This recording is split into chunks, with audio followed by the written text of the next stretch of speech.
ஒரு சஹாபி தன்னுடைய ஒரு மகளை அழைத்துக் கொண்டு ரசூலுல்லாஹி ஸல்லல்லாஹு அலைஹி வஸல்லம் அவரிடத்திலே வந்தார். யா ரசூலல்லாஹ், இது என்னுடைய மகள், இந்த பெண் என்னுடைய மகள், இவளுக்கு கல்யாணம் பண்ணணும்னு நான் நினைக்கிறேன். இவள் திருமணம் நிக்காஹ் செய்து கொள்ள மறுக்கின்றாள், மாட்டேன்னு சொல்றாள். தாங்க கொஞ்சம் உபதேசம் செய்யுங்க அப்படின்னு சொல்லி சொன்னார். ரசூலுல்லாஹி ஸல்லல்லாஹு அலைஹி வஸல்லம் சொன்னார்கள், ஏமா நீ கல்யாணம் பண்ண மாட்டேங்கிற? நீ கல்யாணம் பண்ணிக்கிட்டா நல்லது தானே, பாப்பா சொல்ற மாதிரி அப்படின்னு சொல்லி ரசூலுல்லாஹி ஸல்லல்லாஹு அலைஹி வஸல்லம் அந்த பெண்ணிட்ட சொன்னாங்க. அந்த பெண் சொன்னார், கணவனுக்கு என்ன கடமைகளை செய்ய வேண்டும் என்று எனக்கு தெரியாது. நான் கல்யாணம் பண்ணிட்டு கணவனுக்கு என்ன செய்ய முடியும், என்னன்னே தெரியாது. நீங்க ஏதாச்சும் கணவனுக்கு என்ன கடமைகளை நான் செய்ய வேண்டும் என்று எனக்கு நீங்கள் சொன்னால்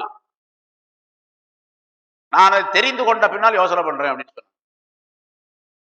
ஒவ்வொரு பெண்ணும் சிந்திக்க வேண்டியது, கல்யாணம் பண்ணி கொடுக்கக்கூடிய நேரத்துல ஒவ்வொரு பெண்ணும் சிந்திக்க வேண்டிய விஷயம். நான் திருமணம் செய்து கொண்டால், நிக்காஹ் செய்து கொண்டால் என்னுடைய கணவனுக்கு என்ன கடமைகளை செய்ய வேண்டும் அப்படிங்கிறத முதல்ல யோசனை பண்ணணும். திருமணம் செய்து கொண்டால் எப்படி ஜாலியா வாழலாம் அப்படிங்கிறத யோசனை பண்ணக்கூடாது. என்ன கடமைகளை கணவனுக்கு செய்ய வேண்டும் அப்படிங்கிறத அந்த பெண்மணி பாருங்க, கல்யாணம் பண்ண சொல்லி ஆப்பா சொல்றாரு. ஆனால் ரசூலுல்லாஹி ஸல்லல்லாஹு அலைஹி வஸல்லம் இடத்துல அவருடைய சன்னிதானத்துல உட்கார்ந்து இருக்கும் போது வந்திருக்கும் போதே அந்த பெண்ணுக்கு அவ்வளவு தைரியம்.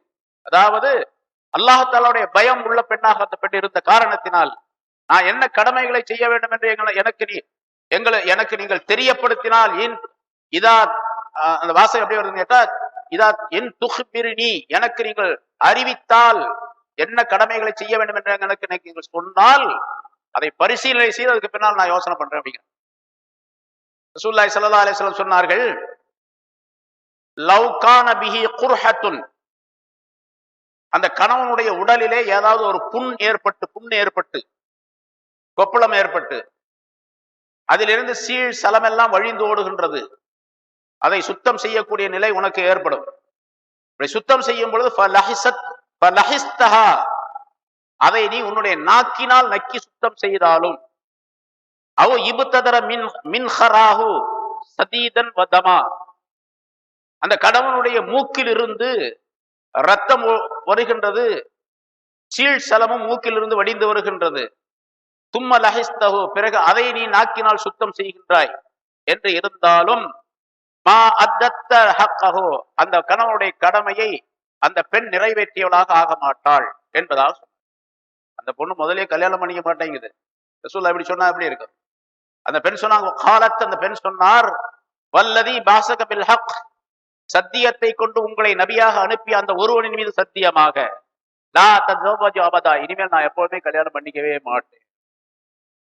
ரசூலுல்லாஹி ஸல்லல்லாஹு அலைஹி வஸல்லம் சொன்னாங்க, லா துன்கிஹுஹுன்ன இல்லா பிஇذنஹுன்ன, இந்த பெண்களுக்கு, பொதுவாக பெண்களுக்கு அவர்களுடைய அனுமதி இல்லாமல் நீங்கள் திருமணம் செய்து கொடுக்காதீர்கள் என்பதாக ரசூலுல்லாஹி ஸல்லல்லாஹு அலைஹி வஸல்லம்.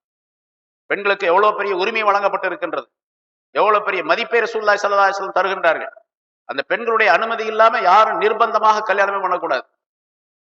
பெண்களுக்கு இஸ்லாத்துல உரிமை இல்லை, சுதந்திரம் இல்லை என்று சொல்லக்கூடியவர்களுக்கு இந்த ஹதீஸ், இது போல நிறைய ஹதீஸ்கள் இருக்கு.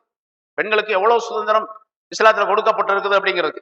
ஏன்னா இப்ப யாரு சொல்றாங்களோ அவங்களுடைய மார்க்கத்துலதான், அவங்களுடைய மதுஹபுகள்ல தான் பெண்களுக்கு சுதந்திரமே இல்லாமல் இருந்தது. பெண்களுக்கு எந்த விதமான சுதந்திரம் கிடையாது. அவர்கள் வெறும் ஜடங்களாக ஆக்கப்படுகின்றார்கள். அவர்களை யாரும் பெண்கள் ஒரு மானிட ஜாதியாகவே கருதப்பட முடியாதவள் என்றெல்லாம் சொல்லப்பட்டிருக்கிறது. பகவத்கீதையில உள்ள ஒரு வாசகம் என்னன்னு கேட்டா, பகவத்கீதை அது மிகப்பெரிய வேத புத்தகமாக சொல்லப்படுகின்றது இந்துக்கள் இடத்துல. பெண் மானுட ஜாதியாக கருதப்பட முடியாதவள், அவளை மானிட ஜாதிகளே சேர்த்துக் கொள்ள முடியாது என்பதாக ஒரு வாசகம் பகவத்கீதையில் இருக்கு. பெண்கள் பாவ யோனிகளிலே பிறந்தவர்கள், பாவத்தின் வழியிலே வந்தவர்கள் அவர்கள் என்று மாதர் சூடாமணின்னு சொல்லிட்டு ஒரு புத்தகம் இருக்குது. அதுல பெண்களை பற்றி சொல்லப்பட்டு இருக்கிறது. இதே மாதிரி பல அவருடைய வேதங்கள் என்று சொல்லப்படக்கூடிய புத்தகங்களிலேயே பெண்களை பற்றி மிக கீழ்த்தரமாக எழுதப்பட்டிருக்கின்றது. இன்னைக்கு கூட பார்க்கலாம் பல இடங்கள்ல. பெண்கள் மாத விலக்கு ஏற்படக்கூடிய நேரத்துல அவர்களை தனியாக ஒதுக்கி வைத்து விடுவார்கள். வீட்டில யாரோடும் சேர்க்க மாட்டார்கள். அவர்களுக்கு உணவு கொடுப்பதற்கும் கூட எல்லாரும் புழங்கக்கூடிய பாத்திரத்தை உபயோகிக்க மாட்டார்கள். தனியாக அவர்களுக்கு பாத்திரம் வைக்கப்படும். அந்த பாத்திரம் தான் அவங்க சாப்பிடும்.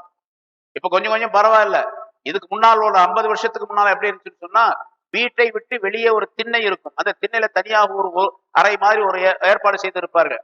மாத விளக்கு ஏற்படக்கூடிய பெண்களை எல்லாம் அங்க கொண்டு வந்து வச்சிருவாங்க.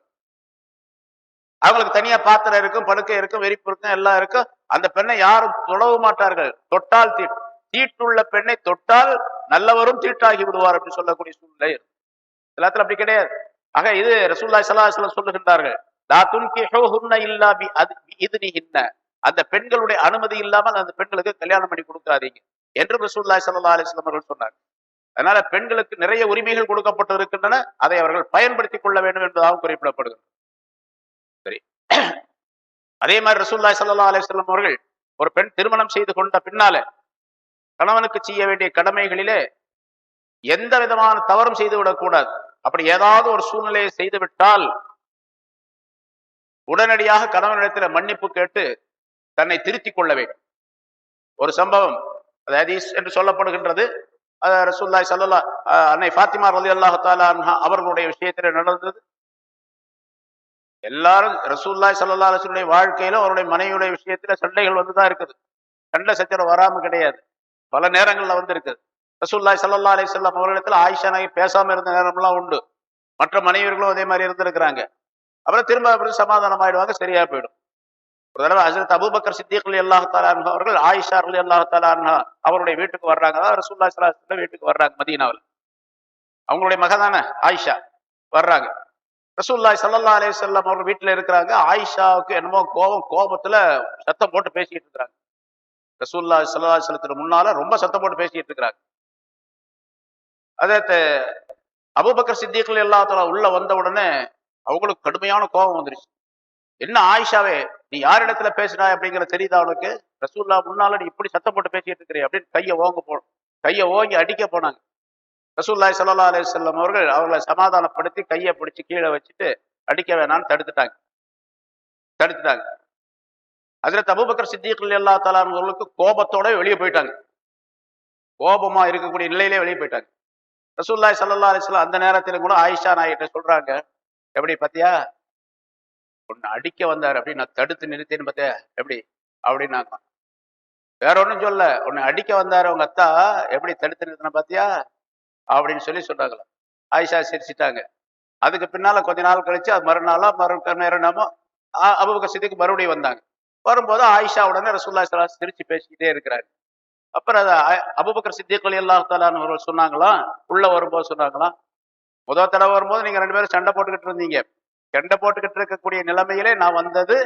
இப்ப அதற்கு நேர் மாற்றமாக நீங்க 2 பேரும் இணைந்து சிரித்து மகிழ்ச்சிகரமாக இருக்கக்கூடிய நிலையிலும் அல்லாஹ் தஆலா என்னை இங்கே கொண்டு வந்து அனுப்பி இருக்கின்றான் என்பதாக சொல்லப்படுகிறது. சண்டைகளை பிரச்சனை தான் வரும். அதே மாதிரி அன்னை ஃபாத்திமா ரலியல்லாஹு தஆலா அன்ஹா அவர்களும் ஹஜ்ரத் அலி ரலியல்லாஹு தஆலா அன்ஹு 2 பேத்துக்கும் ஒரு தடவை சண்டை வந்துருச்சு, பிரச்சனை வந்துருச்சு. ஃபாத்திமா ரலியல்லாஹு தஆலா அன்ஹா அவர்கள் அலி ரலியல்லாஹு தஆலா பேசல. சண்டை வந்தா அதான முதல்ல பேசாம இருந்துருவாங்க, முன்னு இருப்பாங்க. ஏதாச்சும் சாப்பாடு அது தண்ணி இன்னி கேட்டா போய் எடுத்துங்க அப்படின்றாங்க. நம்ம ஆளுகளாம் நீயே போட்டு போய் சாப்பிடு அப்படின்றாங்க. ஏதாச்சும் எப்படி நடந்தது இந்த சண்டை விவரம், 2 பேருக்கு மனஸ்தாபத்தினுடைய விவரம் ரசூலுல்லாஹி ஸல்லல்லாஹு அலைஹி வஸல்லம் அவர்களுக்கு தெரிய வந்தது. ஸல்லல்லாஹு அலைஹி வஸல்லம் வீட்டுக்கு வந்தாங்க. ஃபாத்திமா ரலியல்லாஹு வீட்டுக்கு வந்தாங்க, அலியுடைய வீட்டுக்கு வந்து சொன்னாங்க, ஃபாத்திமா ரலியல்லாஹு தஆலா அன்ஹா அவர்களிடத்துல, நீ உடனடியாக உன்னுடைய கணவனிடத்திலே மன்னிப்பு கேட்டு சமாதானமாகிவிட வேண்டும். சமாதானம் ஆகாமல் நீ அப்படியே சண்டையா உன்னுடைய கணவனிடத்தில் சண்டை போட்டுக் கொண்டிருக்கக்கூடிய மனஸ்தாபமான நிலையிலேயே நீ இருந்து இப்படியே மௌத்தாகிவிட்டால் உன்னுடைய ஜனாசாவை நான் தொழ வைக்க மாட்டேன். எவ்வளவு பெரிய விஷயம்!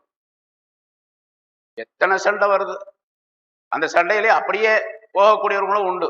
இப்ப சில வீடுகள்ல நம்ம பார்க்கிறோம், கேள்விப்படுறோம். பஞ்சாதி சொல்றா புருஷனை பார்த்து, உன்னை தலாக் சொல்லிட்டேயா, போயா வெளியே. பொம்பளை சொல்றான், கொண்டாடி சொல்றாளா, உன்னை தலாக் சொல்லிட்டு வெளியே போயா அப்படின்னு சொல்ற.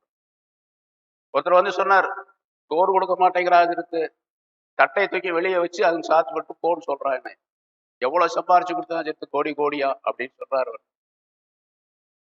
ராத்திரிக்கு வர்ற சேர்த்து சாப்பாடு ஒருத்தர் சொல்ற, இதெல்லாம் சொன்னது நம்ம கற்பனையாக சொல்லல. பல பேர் வந்து நம்மள்ட்ட பல ரிப்போர்ட்டுகள் சொல்றாங்க இல்லையா.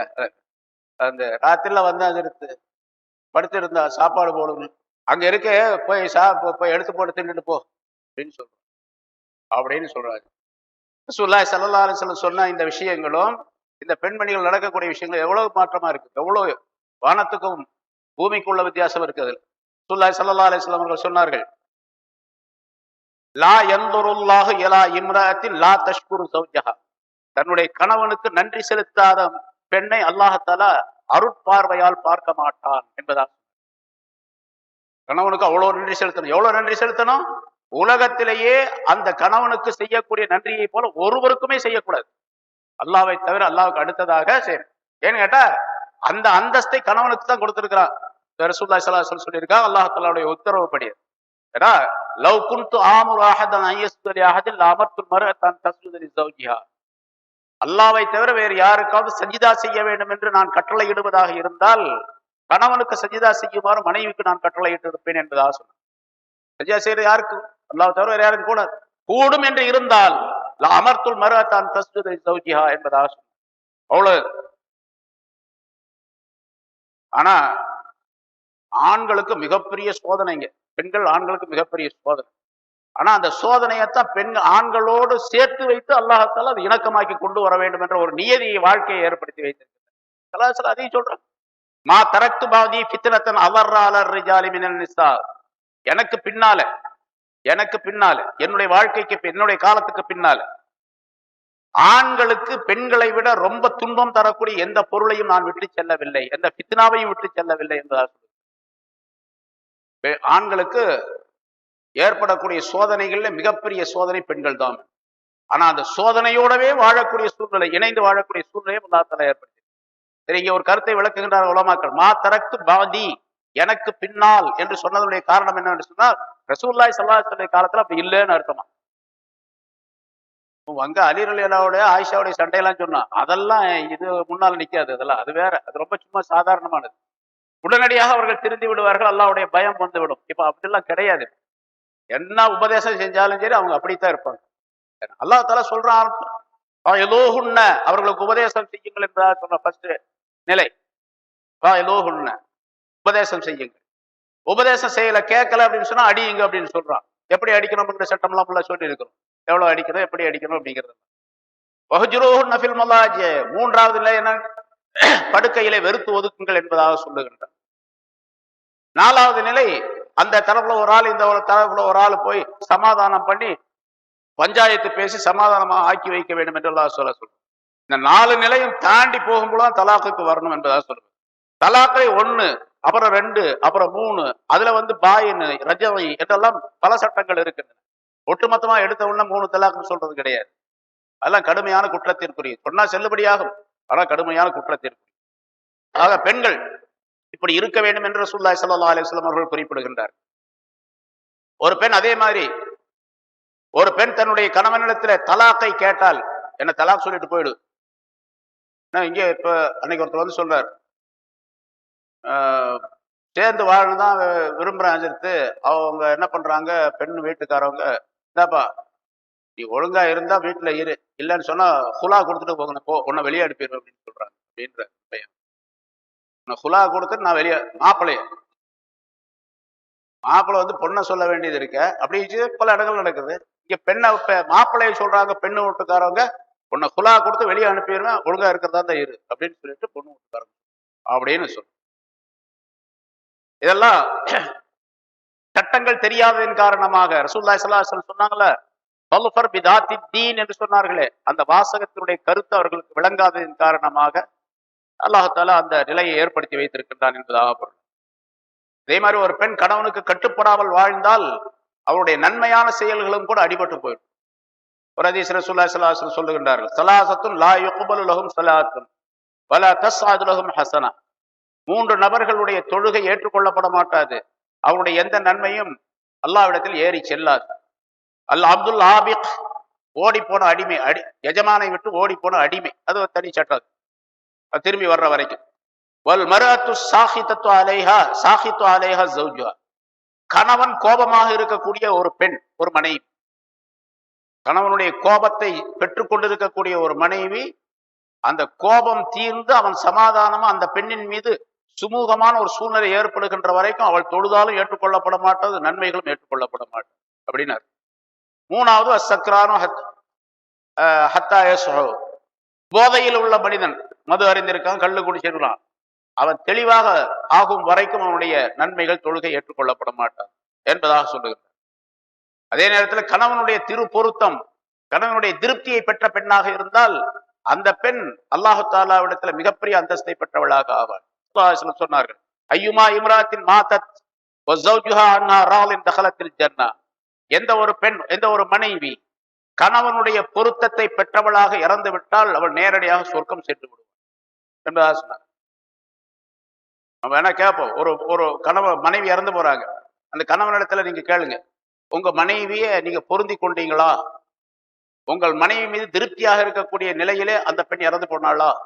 ஆமா அப்படின்னு சொன்னாருன்னா அப்ப சொர்க்கவாசி அந்த பெண் அப்படிங்கிறத நம்ம உறுதிப்படுத்தி கொள்ளலாம். இந்த ஹதீஸின் மூலமாக தெரியப்படுத்தப்படுகிறது. ஒருத்தட்ட கேட்டேன், அதே மாதிரி நான் கேட்டேன், ரொம்ப கவலைப்பட்டு சொன்னார், மனைவி இறந்துட்டாங்க அப்படின்னு சொல்லி. உங்க மனைவியை நீங்க திருப்தி கொள்ளுகின்றீர்களா?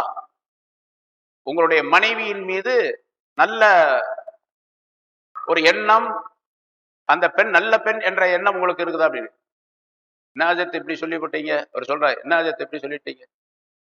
40 வருஷம் 45 வருஷம் ஆச்சு கல்யாணம் பண்ணி, இது வரைக்கும் மௌத்தாகிற வரைக்கும் எனக்கு இதை வாங்கி கொடுன்னு கேட்டதே இல்லை. பெரிய ஆச்சரியமா இருந்துச்சு, இதை வாங்கி கொடுன்னு கேட்டதே இல்லைன்னா அப்படி ஒரு பொம்பளை உலகத்துல இந்த காலத்துல இருந்திருக்காங்கன்னா. இப்படி சொல்லிட்டு அவர் சொல்றாரு, அப்படிப்பட்ட பெண்ணின் மீது நான் திருப்தி கொள்ளாமல் எப்படி இருக்க முடியும் அப்படின்னு சொன்னாரு. சமீபத்தில் நடந்ததும் அந்த மாதிரி பெண்களும் உண்டு, ரசூலுல்லாஹி ஸல்லல்லாஹு அலைஹி வஸல்லம் சொன்ன மாதிரி. அதனால அந்த பெண்கள் அவர்களுக்குரிய முறைகள், சட்டங்களை தெரிந்து கொண்டு நடந்தால் அந்த பெண்கள் மிகப்பெரிய, மிகச்சிறந்த, குறைந்த அமலின் மூலமாக மிக அதிகமான நன்மைகளை பெற்றுக்கொள்ள முடியும். ரசூலுல்லாஹி ஸல்லல்லாஹு அலைஹி வஸல்லம் பெண்களுக்கு அவங்க குடும்ப பாரம், குழந்தைகளுடைய பாரம், பராமரிப்பு, இதெல்லாம் நம்ம பார்க்கிறோம் நிறைய. ஒரு குழந்தைக்கு 2 குழந்தை 3 குழந்தை ஆயிடுச்சுன்னா அவங்களால வீட்டுல மிகப்பெரிய சிரமங்கள் ஏற்படும் அவங்களுக்கு, இல்லையா? அதுவும் இந்த காலத்துல சில வீடுகள்ல வேலைக்கு ஆள் இல்லாத வீடுகள், சில ரொம்ப கரீபான ஏழைகளான வீடுகள் இருக்கும். ஸ்கூலுக்கு பிள்ளைகளை அனுப்பணும் அப்படின்னு சொன்னா காலையில எந்திரிச்சு அந்த பிள்ளைகளுக்காக வேண்டி சமையல் செஞ்சு சாப்பாடு கொடுத்து அதுகளை ட்ரெஸ் பண்ணி அது பண்ணி இது பண்ணி அதுகளை அனுப்புறதுக்கு மணி, அவங்க வேலை முடிக்கிற 10 மணி ஆயிடும். அதுக்கு பின்னால மற்ற வேலைகளை பார்க்கலாம், அதுக்கு பின்னால மத்தியான வேலை சாப்பாடு, அதுக்கு பின்னால சாயந்தரம் அந்த குழந்தைங்க திரும்ப அதுக்குள்ள வந்துடும், அதுக்குள்ள அந்த ட்ரெஸ் எல்லாம் கட்டி போறோம், அப்புறம் துவைக்கணும், போடணும், எத்தனை வேலை பார்க்குறாங்க, வீட்டுல பார்க்குறாங்க. இந்த பெண்களுக்கெல்லாம் மிகப்பெரிய மதிப்பும் மரியாதையும் அல்லாஹ் தஆலா இடத்துல உண்டு, நிச்சயமாக உண்டு அல்லாஹ் இடத்துல. ஆனா என்ன செய்யணும்? கணவனை மதித்து அல்லாஹ்வுடைய சட்டங்களை பேணி வாழக்கூடியவர்களா இருக்கிறது.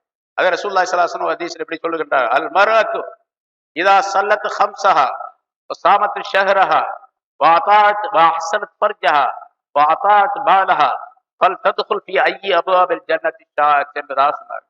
ஒரு பெண் 5 நேரம் சரியா தொழுது, ரமலான் மாசத்துல நோன்பு வச்சு, தன்னுடைய கற்பை பாதுகாத்து கொண்டு, இந்த கற்பை பாதுகாத்துக் கொள்வதில் நிறைய விஷயம் இருக்குது.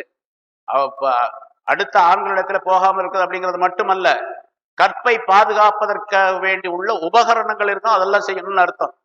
கண்களை பாதுகாத்துக் கொள்வது, நாக்கை பாதுகாத்துக் கொள்வது, கால்களை பாதுகாத்துக் கொள்வது, கைகளை பாதுகாத்துக் கொள்வது என்பதெல்லாம் அதற்குள்ளே அடக்கம். அதனால முதல்ல பார்வையை பாதுகாத்துக் கொள்ள வேண்டும், அந்நிய ஆடவரை பார்க்காமல் இருக்க வேண்டும். அந்நிய ஆண்களை பார்த்தாலே அது ஜினாவுக்கு வழிகாட்டக்கூடியதாக ஆகிவிடும். இந்த அஹ்ஸனத் ஃபர்ஜஹா என்பதற்குள்ள அந்த சட்டம் உண்டு. வெறுமனே அந்த பெண் தன்னுடைய மர்மஸ்தானத்தை பாதுகாத்துக் கொள்ளக்கூடியவளாக இருக்கின்றாள் என்பது மட்டுமல்ல, அதற்கு சுற்றிலும் சுற்றுச்சூழலே இருக்கக்கூடிய சூழ்நிலையும் சரியாக இருக்க வேண்டும் என்று அர்த்தம்.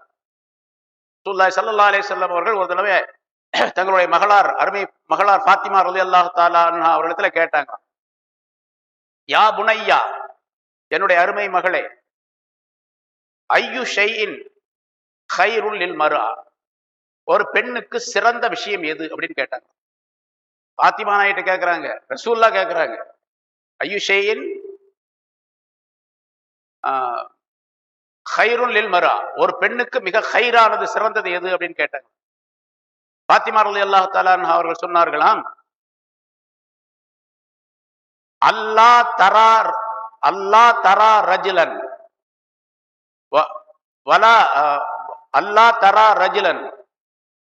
வலா யராஹா ரஜுல் அப்படின்னு சொன்னாங்க. அல்லாஹ் தரா ரஜுலன், அந்த பெண் எந்த ஆணையும் பார்க்காமல் இருப்பது, எந்த ஆணும் அந்த பெண்ணை பார்க்காமல் இருக்கும். இது ஒரு பெண்ணுக்கு சிறப்பு அப்படின்னு சொன்னாங்க. ரசூலுல்லாஹி ஸல்லல்லாஹு அலைஹி வஸல்லம் ரொம்ப பெரிய சந்தோஷமா போச்சு. துர்ரியத்தும் பௌதுஹா மின் பௌத். அங்கே மரியம் அலைஹிஸ்ஸலாம் அவர்களுக்கு அல்லாஹ் தஆலா அதை சொல்லி காட்டுகின்ற அந்த வாசகத்தை, சந்ததி ஒருவரிலிருந்து இன்னொருவர் உற்பத்தி ஆகி இருக்கின்றார், இந்த சந்ததியிலிருந்து இந்த சந்ததி உற்பத்தி ஆகி இருக்கின்றது என்று மரியம் அலைஹிஸ்ஸலாம் அவர்களை போற்றி அல்லாஹ் தஆலா சொல்லுகின்றானே, அந்த வாசகத்தை ஃபாத்திமா ரலியல்லாஹு தஆலா இந்த சொன்னவுடனே, இந்த பதில் சொன்ன உடனே சொல்லி காட்டினார்கள் என்பதாக ஹதீஸ்ல குறிப்பிடப்படுகின்றது. துர்ரியத்தம் பௌதா, என்னுடைய பிள்ளைல நீ அப்படின்னு அர்த்தம் இருக்கு, என் மகள்ல நீ அப்படித்தான் சொல்லுவ அப்படின்னு சொன்னாங்க என்று அர்த்தம். பதில் எவ்வளவு அழகான பதில் சொல்லியிருக்காங்க பாருங்க. அல்லாஹ் தரா ரஜுலன், எந்த ஆணையும் அந்த பெண் பார்க்காமல் இருக்க வேண்டும். அல்லாஹ் யராஹா ரஜுலுன், எந்த ஆணும் அந்த பெண்ணை பார்க்காமல் இருக்க வேண்டும். ஏன்னா இப்ப என்ன ஆச்சுன்னு கேட்டா, அன்னைக்கு ஒரு ஊருக்கு போயிருந்தேன் பயானுக்காண்டி போயிருந்தேன். பயான் வீடியோ எடுக்கிறாங்க, ஒன்றும் பண்ண முடியாத சூழ்நிலை ஆகி போச்சு. என்னன்னு கேட்டா, கேபிள் வீடியோல கேபிள் எடுத்து எல்லா வீட்டுகளுக்கெல்லாம் பொம்பளைங்க வீட்டுல இருக்கிறாங்க, அதை பாக்குறதுக்காண்டி வச்சிருக்கு. பொம்பளைங்க வீட்டுல பாக்குறதுக்காண்டி அவங்க அங்கங்க உட்காந்து பாத்துக்குவாங்க, இங்க வராம. அது ரொம்ப பாதுகாப்பானது தானே, வீட்டுல இருந்து வெளியே வந்து அத்தனை பிரச்சனை அப்படின்லாம் சொன்னார். இது ரொம்ப மோசமானதுங்க அப்படின்னு சொன்னேன். என்ன அப்படி சொல்றீங்க அப்படின்னு கேட்டா, ரசூலுல்லாஹி ஸல்லல்லாஹு அலைஹி வஸல்லம் அவர்கள் 2 மனைவியர்கள் இருந்தாங்க. அந்த இடத்துல ரசூலுல்லாஹி ஸல்லல்லாஹு அலைஹி வஸல்லம் இருந்துகிட்டு இருந்தாங்க.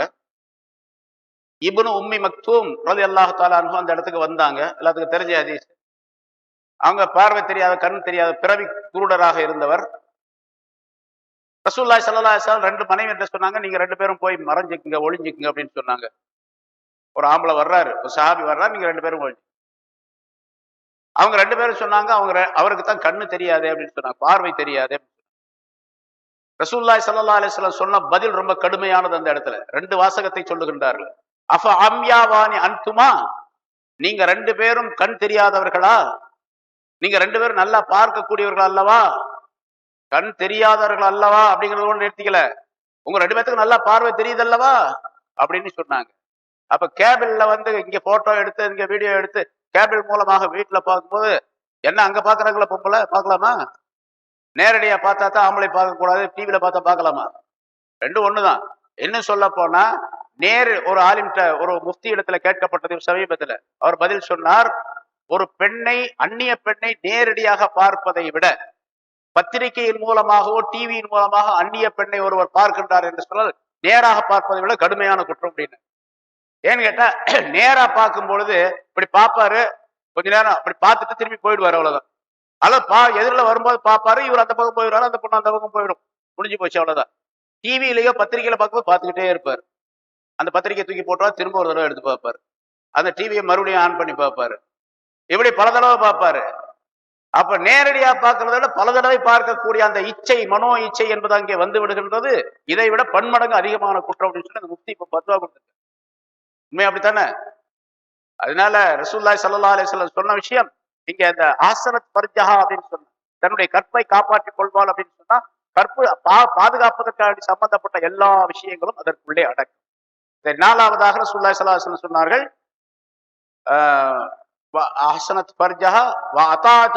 தன்னுடைய கணவனுக்கு கட்டுப்பட்டு வாழ. 4 விஷயம் ரசூலுல்லாஹி ஸல்லல்லாஹு அலைஹி வஸல்லம் சொல்றாங்க. தொழுகை சரியா தொழணும், 2வது ரமலான் மாசம் வந்தா நோன்பு வச்சிடணும், 3வதாக தன்னுடைய கற்பை பாதுகாத்துக் கொள்ள வேண்டும், அதற்குரிய உபகரணங்கள்லாம் சேர்ந்து, 4வது தன்னுடைய கணவனுக்கு கட்டுப்பட்டு வாழ வேண்டும். இந்த 4 விஷயங்கள் இருந்துச்சுன்னு சொன்னா, சொர்க்கத்துக்கு 8 வாசல் இருக்குது, பிரதானமான வாசல் 8 இருக்குது. அதனுடைய அளவு மிக பிரம்மாண்டமாக சொல்லப்படுகின்றது. எல்லா வாசல்களில் இருந்தும் இவளுக்கு அழைப்பு கொடுக்கப்படும், இங்க வா. அந்த பெண் அந்த பக்கம் போனா, இல்ல இல்ல இங்க வாங்க, இங்க வாங்க, இங்க வாங்கன்னு சொல்லி அந்த பெண்ணுக்கு அழைப்பு. இந்த பெண் எந்த வாசல் வழியாக உள்ளே செல்ல வேண்டும் என்று விரும்புகின்றாலோ அந்த வாசல் வழியாக உள்ள போகலாம் சொர்க்கத்துக்கு என்று ரசூலுல்லாஹி ஸல்லல்லாஹு அலைஹி வஸல்லம் சாய்ஸ், விருப்பம் கொடுக்கின்றார்கள் என்று சொன்னால் அது எவ்வளவு பெரிய பாக்கியம். குறைந்த அமல் தான், ஆண்களுக்கெல்லாம் இந்த சாய்ஸ் கிடையாது, இந்த சான்ஸ் கிடையாது, பெண்களுக்கு மட்டும் கொடுக்கப்பட்டு இருக்கின்றது என்று சொன்னால், பெண்கள் தங்களுடைய குழந்தைகளை வீட்டிலிருந்து பராமரிக்கக்கூடிய சூழ்நிலை, கணவனுக்கு கடமைகளை செய்ய வேண்டிய சூழ்நிலை எல்லாம் இருக்கின்ற காரணத்தினால் அந்த பெண்களுக்கு இவ்வளவு பெரிய சலுகைகள் கொடுக்கப்பட்டு இருக்கின்றன. இன்ஷா அல்லாஹ் திருமணம், நிக்காஹ் சம்பந்தமாக இது ஒரு பகுதி. இதுக்கு அடுத்ததாக நிக்காஹுடைய மஜ்லிஸ்ல எப்படி நடந்து கொள்ள வேண்டும், என்ன செய்ய வேண்டும், நிறைய சொல்லித்தான் இருக்கிறோம். இருந்தாலும் இந்த இடத்துல இந்த ஆயத்திற்குரிய விளக்கங்கள் பல சொல்லப்பட்டு இருக்கின்றன. அதே போல ரசூலுல்லாஹி ஸல்லல்லாஹு அலைஹி வஸல்லம் அவர்கள் பாரக்கல்லாஹு லக்க வ பாரக்க அலைக்கான்னு துஆ செய்யறாங்க. அந்த துஆவுக்குரிய கருத்து என்ன? ஏராளமான விளக்கங்கள் எழுதுறாங்க. நம்ம சாதாரணமாக அதை சொல்லிட்டு போயிடுறோம். ஆனா அதுல ஏராளமான விளக்கங்கள் இருக்கின்றன. இன்ஷா அல்லாஹ் அது சம்பந்தமான விளக்கங்களை அடுத்தடுத்த வாரங்களிலே பார்ப்போம். الحمد لله نحمده ونستعينه ونستغفره ونؤمن به ونتوكل عليه ونعوذ بالله من شرور أنفسنا ومن سيئات أعمالنا من يهده الله فلا مضل له ومن يضلله فلا هادي له ونشهد أن لا إله إلا الله وحده لا شريك له ونشهد أن سيدنا ونبينا مولانا محمدا عبده ورسوله أرسله الله بالحق بشيرا ونذيرا وداعيا إلى الله بإذنه وسراجا منيرا أما بعد فقد قال الله تعالى في كلامه القديم أعوذ بالله من الشيطان الرجيم بسم الله الرحمن الرحيم ولقد أرسلنا رسلا من قبلك وجعلنا لهم أزواجا وذرية وما كان لرسول أن يأتي بآية إلا بإذن الله لكل أجل كتاب يمحو الله ما يشاء ويثبت وعنده أم الكتاب صدق الله العظيم. கண்ணியத்திற்குரிய பெரியவர்களே, சகோதரர்களே, அல்லாஹ் தஆலாவுடைய பேரருளால் 731வது வாரமாக தஃப்சீருடைய தொடர் பயான் ஆரம்பிக்கப்படுகிறது. சூரத்துர் ராத் என்ற அத்தியாயத்தின் 37 ஆயத்துகள் முன்னால் சொல்லப்பட்டன. வாசிக்கப்பட்ட 38வது ஆயத்தினுடைய விளக்கங்களும் சென்ற வாரமும் அதற்கு முந்தைய வாரம் சொல்லப்பட்டது. வலகத் அர்சல்னா ருசுலம் மின் கப்லிக், ரசூலுல்லாஹி ஸல்லல்லாஹு அலைஹி வஸல்லம் அவர்கள் சாதாரண மனிதராக இருக்கின்றார்கள். நம்மை போன்றுதான் அவர்கள் திருமணம் செய்து மக்களை பெற்றெடுத்து குடும்ப வாழ்க்கை நடத்துகிறார். ஆகவே இவர் எப்படி தூதராக இருக்க முடியும்? அல்லாஹ்வுடைய தூதர் என்று சொன்னால் அவர் மலக்காக இருக்க வேண்டும். நம்மிடத்தில் இல்லாத சிறப்பு தன்மைகள் எல்லாம் அவரிடத்தில் இருக்க வேண்டும். அவர் மறைமுகமான பல விஷயங்களை செய்ய வேண்டும் என்றெல்லாம் அந்த மக்காவாசிகள் சொன்னார்கள். அதற்கு பதிலாக அல்லாஹ் தஆலா இந்த ஆயத்தை அருளினான். நபியே, உமக்கு முன்னாலும் பல தூதர்களை நாம் அனுப்பியுள்ளோம். அவர்களுக்கும் மனைவிமார்களையும் மக்களையும் நாம் கொடுத்துள்ளோம். நான் அனுப்பிய தூதர்கள் நீங்கள் விரும்புகின்ற அற்புதமான காட்சிகளை காட்ட வேண்டும் என்று சொன்னால் அது என்னுடைய உத்தரவு, அல்லாஹ்வுடைய உத்தரவு இல்லாமல் அதை அவர்கள் செய்ய முடியாது. ஏனென்றால் எது எந்த நேரத்தில் ஏற்பட வேண்டும் என்பது அல்லாஹ் தஆலாவிடத்தில் விதிக்கப்பட்ட விஷயமாக ஆக்கப்பட்டு இருக்கின்றது. ஆகவே எவரும் அல்லாஹ்வுடைய உத்தரவு இல்லாமல் எந்த தூதராக இருந்தாலும் எதையும் செய்துவிட முடியாது என்று குறிப்பிட்டு, ரசூல்மார்களுக்கும் அல்லாஹ் தஆலா திருமணத்தை கடமையாக்கி வைத்திருந்தான். அவர்களும் மனைவிமார்களோடு இல்லற வாழ்க்கை நடத்தினார்கள், குழந்தைகளை பெற்றெடுத்தார்கள் என்ற கருத்தை அல்லாஹ் தஆலா சொல்லக்கூடிய இந்த ஆயத்திற்கு பல விளக்கங்கள் சென்ற வாரம் சொல்லப்பட்டன. திருமணம் சம்பந்தமாக இந்த ஆயத்திலே பல விளக்கங்கள் சொல்லப்பட்டு இருக்கின்றன, தஃப்சீர்களிலே எழுதப்பட்டு இருக்கின்றன. நிக்காஹ் என்பது சேருதல், உறவாடுதல் என்ற பொருளிலே சொல்லப்படும். ஷரியாத்தில் நிக்காஹ் என்பது ஒரு உடன்படிக்கை, திருமணம் செய்து கொள்ளுகின்ற ஆணுக்கும் பெண்ணுக்கும் மத்தியிலே ஏற்படக்கூடிய உடன்படிக்கை. எப்படி வியாபாரத்திலே ஒருவர் கொடுக்கின்றார், இன்னொருவர் வாங்குகின்றார். கொடுப்பவருக்கு பெயர் பாயா என்பதாக சொல்லப்படும். கொடுப்பவருக்கு பெயர், விற்கக்கூடியவர் முஷ்தரி என்பதாக சொல்லப்படும். வாங்கக்கூடியவருக்கு பெயர் பாயி என்பதாக சொல்லப்படும். இந்த இருவருக்கும் மத்தியிலே ஒரு ஒப்பந்தம் ஏற்படுகின்றது வியாபாரத்திலே. இன்ன பொருளை நான் இவ்வளவு விலைக்கு வாங்கி கொள்ளுகின்றேன் என்று இவர் சொல்லுகின்றார், இன்ன பொருள் இன்ன விலை என்பதாக அவர் சொல்லுகின்றார், இவர் அதனை ஏற்றுக்கொண்டு வாங்கி கொள்ளுகின்றார். இதற்கு பெயர் அகத் என்பதாக சொல்லப்படும். உடன்படிக்கை, ஒப்பந்தம் ரெண்டு பேருக்கும் மத்தியில். அதே போன்றுதான் நிக்காஹ் என்பதும் ஒப்பந்தம். ஆனால் சில வித்தியாசங்கள் இருக்கின்றன. வியாபாரத்திலே ஒப்பந்தம் செய்யும் பொழுது சாட்சிகள் தேவையில்லை, ஆனால் நிக்காஹிலே சாட்சிகள் தேவை. அது எப்படி இருக்க வேண்டும் என்பது பற்றியுள்ள விளக்கங்களும் ஹதீஸ்களின் மூலமாக தெளிவுபடுத்தப்பட்டு இமாம்கள் நமக்கு சட்டங்களை வகுத்து தந்திருக்கின்றார்கள். என் அகைதும் நிக்காஹ் ஈஜாபின் வ கபூல். நிக்காஹ் என்பது ஈஜாப் கபூலை கொண்டு அது நிறைவேறும். ரெண்டு சாட்சிகள் இருக்க வேண்டும். அல் முஸ்லிமைன், அவர்கள் ரெண்டு பேரும் முஸ்லிம்களாக இருக்க வேண்டும். அல் ஹுர்ரைன், அந்த ரெண்டு பேரும் சுதந்திரவான்களாக இருக்க வேண்டும், அடிமைகளாக இருக்கக்கூடாது. அஸ்ஸாமிஐன், ரெண்டு பேரும் செவி புலன் உள்ளவர்களாக இருக்க வேண்டும். மகன், இருவரும் ஒன்றாக ஒரே நேரத்தில் சொல்லக்கூடிய ஈஜாப் கபூலை கேட்கக்கூடியவர்களாக இருக்க வேண்டும். இது நிக்காஹிலே ஒப்பந்தம் ஏற்படுவதற்குள்ளே ஷர்த்தாகும். அதாவது பெண்ணுடைய தரப்பிலிருந்து ஒரு வலி அல்லது வக்கீல் இருப்பார். வலி என்று சிலர் பெயர் சொல்லுவார்கள், சிலர் வக்கீல் என்பதாக பெயர் சொல்லுவார்கள். பெண்ணின் சார்பாக இருக்கக்கூடிய அந்த வக்கீலானவர் யார் திருமணம் முடித்துக் கொள்ளுகின்றாரோ அந்த ஆணிடத்திலே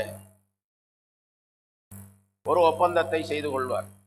பெண் சார்பாக இன்னாருடைய மகள் இன்னார், அல்லது என்னுடைய மகள் இன்ன பெயருள்ள இன்ன பெண்ணை உங்களுக்கு நான் நிக்காஹ் செய்து கொடுத்தேன், நீங்கள் அதற்காக வேண்டி மஹர் இவ்வளவு கொடுத்தீர்கள். மஹர் ரொக்கமாக உடனடியாக கொடுக்கப்படுவதுதான் முறையாகும், சரியாகும்.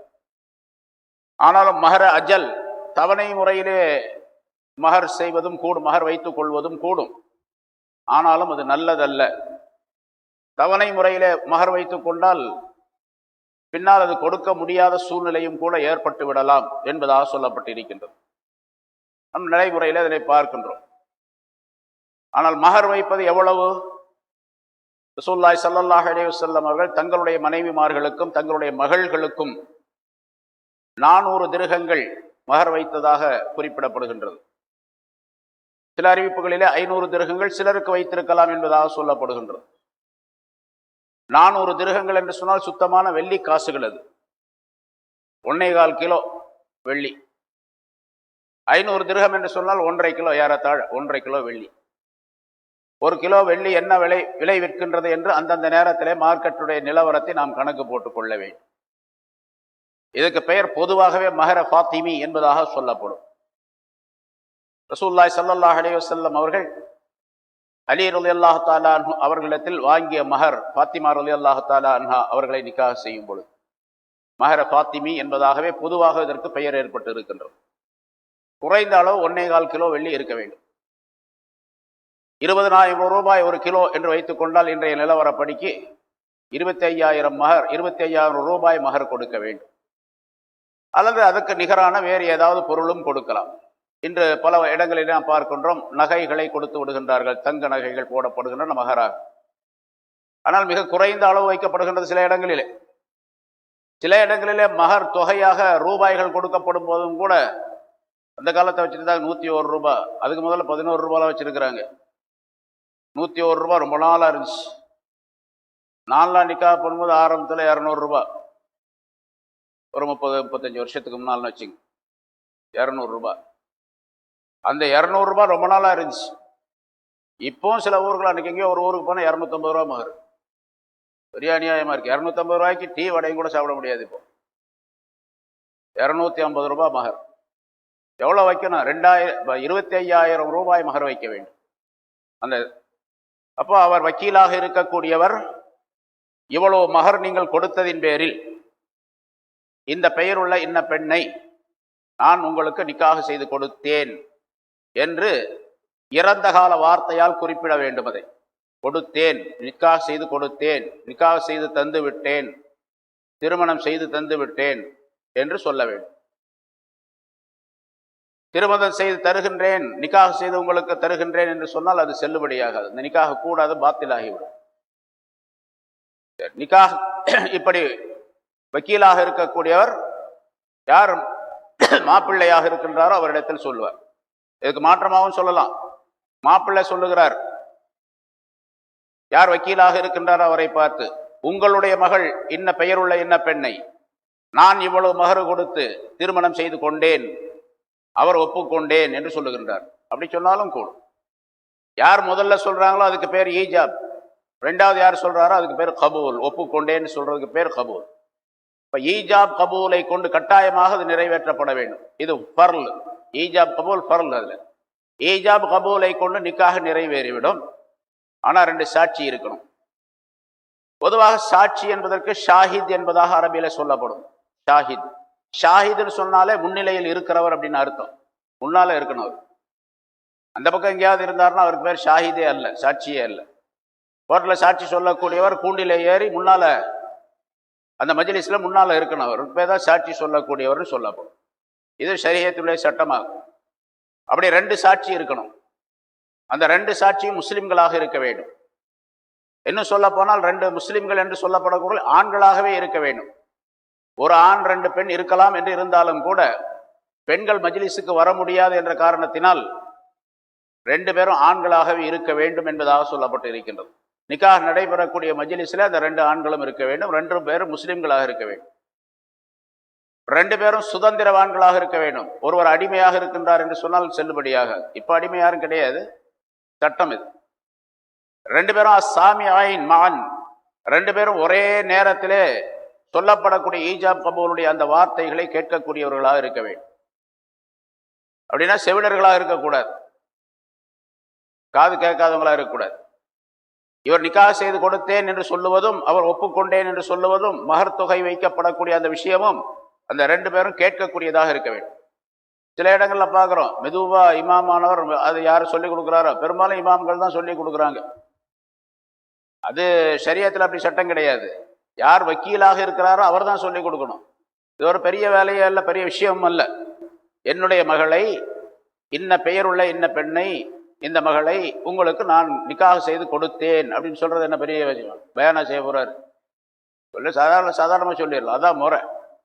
நான் இப்போ என்ன பண்றாங்கன்னு சொன்னா, இவருக்கு சொல்ல தெரியாது அப்படிங்கிறதுனால அல்லது ஏதாவது உளறிடுவார் அப்படிங்கிறதுனால அவர் வக்கீலாக இருக்கக்கூடியவருடைய கையை அவர் பிடிச்சி, அவர் கையை அவர் பிடிச்சி, 2 பேரையும் பிடிச்சி இவர் 2 பேரையும் சேர்த்து வச்சு மாப்பிள்ளையுடைய கையை பிடிச்சிக்கிட்டு சொல்லி கொடுக்கக்கூடிய பழக்கம் இருக்கின்றது. அதுவும் தேவையில்லாத விஷயம். அப்படி யார் வக்கீலாக இருக்கிறாரோ அவருக்கு சொல்லி கொடுக்க முடியவில்லை, அந்த வார்த்தைகள் அவருக்கு வராது என்று இருந்தால், யார் சொல்லிக் கொடுக்க போறாரோ அவர் வக்கீலிடத்திலிருந்து வக்காலத்து வாங்கி கொள்ள வேண்டும். நான் சொல்லி கொடுத்துட்றேங்க, நீங்க நியத்து பண்ணீங்க அப்படின்னு சொல்லிட வேண்டும். இவர் சொல்லிக் கொடுக்க வேண்டியது அவ்வளவு. சரி, அந்த 2 சாட்சிகளும் அந்த மஜ்லிஸ் இருக்கணும். இவங்க சொல்றதை கேட்கணும். கேட்கல, 2 பேர்ல 2 பேருமே கேட்கலன்னு நிக்காஹ் கூடாது. மெதுவா சொல்லி கொடுத்தாரு, அவங்க காதுல விழுகல. மெதுவா சொல்லி கொடுத்தாரு, யாருக்குமே கேட்கல. அப்புறம் அந்த 2 சாட்சிகள் யார் பெயர் போடப்பட்டு இருக்கின்றதோ இப்பொழுது எழுதப்பட்டு விடுகின்றது. அந்த சாட்சி இடத்துல கேட்குறாங்க, ஏங்க அவர் நிக்காஹ் சொல்லி கொடுத்தாரு ஈஜாப் கபூல், அது உங்க காதுல விழுந்துச்சா, அதை நீங்க சரி கண்டீர்களா அப்படின்னு கேட்க, அதெல்லாம் எங்களுக்கு தெரியாதுங்க, ஏதோ பேரை போட்டாங்க நடந்துச்சு அப்படின்னு ஆரம்பிச்சா நிக்காஹ் செல்லாது. ஏன்னா எங்க என்ன நடக்குது, எங்க நிறைய பேர் இடங்கள்ல. இன்னைக்கு ஒரு ஊருக்கு போன வாரம் அந்த இமாம் நிறைய நிக்காக நடத்தி வச்சிருக்காரு. மெதுவா குசு குசுன்னு மந்திரம் சொல்லி கொடுக்குறாரு. அப்புறம் அவர் கூப்பிட்டு சொன்ன மஜ்லிஸ்லயே சொல்லு, சத்தம் போட்டு சொல்லி கொடுக்கணுங்க, எல்லாரும் நிக்காக கூடாது. அப்படியா அப்படின்றாரு. அதுவே தெரியல, நிக்காக சொல்லி கொடுக்குறவங்க நிக்காக சொல்லி கொடுக்கக்கூடிய முறையே தெரியும். சரி, இப்ப நிக்காக அது மகர் வச்சு நிக்காஹ் செய்து கொடுக்கணும். சரி, மகர் இல்லாமல் நிக்காஹ் செய்யலாமா? கூடுமா? மகர் இல்லாமல் நிக்காஹ் செய்யலாம், கூடும். மகர் இல்லாமலும் நிக்காஹ் செய்யலாம். மகரே வைக்கல, சும்மா நிக்காஹ் செய்து கொடுத்தேன்னு சொன்னா மகர் நிர்ணயம் செய்யப்படவே இல்லை என்று இருந்தால் நிக்காஹ் கூடிவிடும். ஆனால் மகர் கட்டாயமாக கொடுத்தாக வேண்டும். எவ்வளவு கொடுக்கிறது? மகரே வைக்கல அப்படின்னு சொன்னா ஒரு சட்டம், மகர மிஸ்ல் என்பதாக ஒரு சட்டம் இருக்கின்றது. அந்த பெண்ணுக்கு அவங்களுடைய குடும்பத்தில், அந்த பெண்ணுடைய குடும்பத்தில் அல்லது இந்த மாப்பிள்ளையுடைய குடும்பத்தில் அவருடைய சகோதரிகளுக்கு அல்ல தாயாருக்கு அவருடைய உறவினர்களுக்கு முன்னால் நிக்காஹ் செய்யும் பொழுது எவ்வளவு மகர் வைத்து நிக்காஹ் செய்திருக்கின்றார்களோ அந்த மகரை கொடுக்க வேண்டும். இது முதன்மையாக பெண்ணிடத்தில் தான் கவனிக்க வேண்டும். அந்த பெண்ணுடைய சகோதரிகள் அதாவது பெண்ணுடைய தாயார், பெண்ணுடைய பாட்டி, பெண்ணுடைய குடும்பத்தை சார்ந்தவர்கள், அவர்களுக்கு இதற்கு முன்னால் நிக்காஹ் நடைபெற்று இருக்கின்றது, அவங்க குடும்பத்துல இதுதான் பழக்கம் அப்படின்னு சொல்லி ஒரு நிலை இருக்கிறது. ஒரு 10,000 ரூபான்னு வச்சுங்க. 10,000 ரூபாய் எல்லா பெண்களுக்கும் மகர் கொடுத்து நிக்காஹ் செய்திருக்க, மகர் வாங்கி நிக்காஹ் செய்யப்பட்டு இருக்கின்றது என்று சொன்னால் அந்த பெண்ணுக்கு எவ்வளவு முன்னால கொடுக்கப்பட்டு இருக்கின்றது அதே தொகைதான் இந்த பெண்ணுக்கும். அதுக்கு பேர் மிசில், அது போன்றது, மகர் மிசில் என்பதாக சொல்லப்படும். இது மாதிரி நிக்காஹ் செய்வது கூடும். அதாவது அப்படி விடப்பட்டு விட்டால், தெரியாமலோ தெரிந்தோ விடப்பட்டு விட்டால் கண்டிப்பா மகர் கொடுக்கணும். ஆனா அதை இந்த மாதிரி அந்த அந்த குடும்பத்தில் உள்ள பெண்களுக்கு என்ன நிர்ணயம் செய்யப்பட்டிருக்கோ அந்த மாதிரி வாங்கி கொள்ள வேண்டும். மகர அஜல் என்று சொல்லப்படக்கூடிய தவணை முறையில மகர் வைப்பதும் கூடும். இருந்தாலும் கொடுத்து விட வேண்டும், கட்டாயமாக கொடுக்க வேண்டும். பெரும்பாலும் முன்னாள் இப்ப நிறைய இடங்கள்ல அது மாறி போய் எல்லாம் உடனடியாக கொடுத்துட்றாங்க. முந்தைய காலங்களில் பார்த்தோம், ஒரு 30 வருஷம் 40 வருஷத்துக்கு முன்னாலெல்லாம் பேருக்கு எழுதிக்குவாங்களே தவிர மகர் உடனடியாக கொடுக்க மாட்டாங்க. சரி, பின்னால கொடுக்கலாம், அப்பவும் கொடுக்கறது இல்லை. கடைசியாக அவர் மரணிக்கக்கூடிய நேரத்தில் அல்லது அந்த பெண் மரணிக்கக்கூடிய நேரத்தில் இவர் அந்த பெண்ணிடத்துல, அந்த பெண் அல்லது இவரிடத்துல ஜனாசாவாக இருக்கக்கூடிய நேரத்தில் உங்க மகரை நீங்க மன்னிச்சிடுங்க அப்படின்னு சொல்றது, அல்லது அவர் சொல்றது இவர்கிட்ட இந்த பெண்ணிடத்துல சொல்றது, இதுவெல்லாம் பழக்கத்துல இருந்திருக்கு. ஜனாசா ஆயிடுச்சு, ஒரு பெண்ணுக்கு மகரே கொடுக்கல இவரு, இப்ப எல்லாரும் சேர்ந்து நீங்க மகரை மன்னிச்சிட்டதாக சொல்லுங்க, அதாவது மன்னிப்பு கேளுங்க இந்த பெண்ணிட்ட என்பதாக சொல்லி ஜனாசாவா இருக்கக்கூடிய பெண்ணிடத்துல கணவனை கொண்டு முன்னால உட்கார வச்சு, நான் உனக்கு மகர் கொடுக்க வேண்டியது இருந்துச்சு, கொடுக்காமலே விட்டுட்டேன், என்ன நீ மன்னிச்சிடு, மௌத்தா போன பிறகு. இது மாதிரி அநியாயங்கள்லாம் நிறைய நடந்துகிட்டு இருந்தது. இப்ப பெரும்பாலான இடங்கள்ல மகர் கொடுக்கப்படுகின்றது. மகர் உடனடியாக கொடுக்கப்படும். ஒரு ஹதீஸ்ல முன்னால் சொல்லியிருக்கிறோம், ஒரு ஹதீஸில் ஒரு மனிதன் கடன் வாங்கினான். கடன் வாங்கி அதை கொடுக்க கூடாது என்ற எண்ணத்திலேயே கடன் வாங்கினால் அவன் திருடன். திருடன் தான் அந்த மாதிரி செய்வான். மகர் கொடுக்க கூடாது என்ற எண்ணத்திலேயே ஒரு மனிதன் ஒரு மகரை வைத்து ஏமாற்றி, ஏதாவது ஒரு மகரை தொகையை வைத்து ஏமாற்றி ஒரு மனிதன் திருமணம் செய்து கொண்டால் அவன் விபச்சாரகன், அவன் விபச்சாரம் செய்கின்றவன் என்று ரசூலுல்லாஹி ஸல்லல்லாஹு அலைஹி வஸல்லம் அவர்கள் சொன்னதாக ஹதீஸிலே காணப்படுகின்றது. அதனால மகர் கட்டாயமாக கொடுக்கப்பட வேண்டும். அந்நிக்காஹு மின் சுன்னத்தி, ரசூலுல்லாஹி ஸல்லல்லாஹு அலைஹி வஸல்லம் சொன்னார்கள். இது எல்லாருக்கும் தெரியும் இந்த ஹதீஸ். நிக்காஹ் செய்வது என்னுடைய வழிமுறையை சுன்னத் என்று சொன்னா அந்த ஃபர்லு சுன்னத்துன்னு சொல்ல, அந்த சுன்னத் அல்ல. மின் சுன்னத்தினா மின் தரீகத்தின்னு அர்த்தம், என்னுடைய வழிமுறையை சார்ந்தது. இதுல எல்லா விஷயங்களும் அடக்கம். சின்ன மூணு கலிமாக்களை கொண்ட 3 வார்த்தைகளை கொண்ட ஒரு வாசகம் அது. ஆனா ஏராளமான விஷயங்கள் உள்ளடக்கப்பட்டு இருக்கின்றன. ரசூலுல்லாஹி ஸல்லல்லாஹு அலைஹி வஸல்லம் அவர்கள் எப்படியெல்லாம் நிக்காஹ் செய்தார்களோ, நிக்காஹுக்கு என்னென்ன நிபந்தனைகளை சொல்லி தந்தார்களோ, எப்படியெல்லாம் நிக்காஹ் செய்ய வேண்டும் என்று சொன்னார்களோ, நிக்காஹ் சம்பந்தப்பட்ட எத்தனை விஷயங்கள் இருக்கும் அவை எல்லாம் அதற்குள்ளே அந்த அந்நிக்காஹ் மின் சுன்னத்தி என்ற வாசகத்திற்குள்ளே அடக்கம்.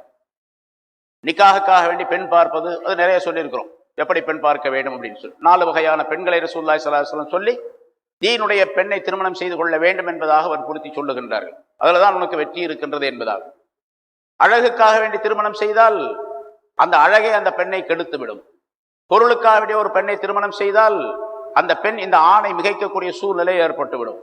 குலம் கோத்திரத்திற்காக வேண்டி திருமணம் செய்தால் குலம் கோத்திரத்தின் காரணமாக தீனுடைய பண்பை பெற்றுக்கொள்ளக்கூடிய சூழ்நிலை ஏற்படாது என்றெல்லாம் ரசூலுல்லாஹி ஸல்லல்லாஹு அலைஹி வஸல்லம் அவர்கள் சொல்லி, எந்த ஆண் தீனுக்காக வேண்டி தீனுடைய ஒரு பெண்ணை தீனுக்காக வேண்டி திருமணம் செய்து கொள்ளுகின்றாரோ அந்த பெண்ணுடைய வாழ்க்கையிலே, அந்த மணமக்களுடைய வாழ்க்கையிலே அல்லாஹ் தஆலா பரக்கத்து செய்வானாக என்று துஆவும் செய்திருக்கார். பாரக்கல்லாஹு லக்க என்ற துஆ அந்த மாதிரி மணமக்களுக்கு என்பதாகவும் சொல்லுகின்றார்கள் ரசூலுல்லாஹி ஸல்லல்லாஹு அலைஹி வஸல்லம்.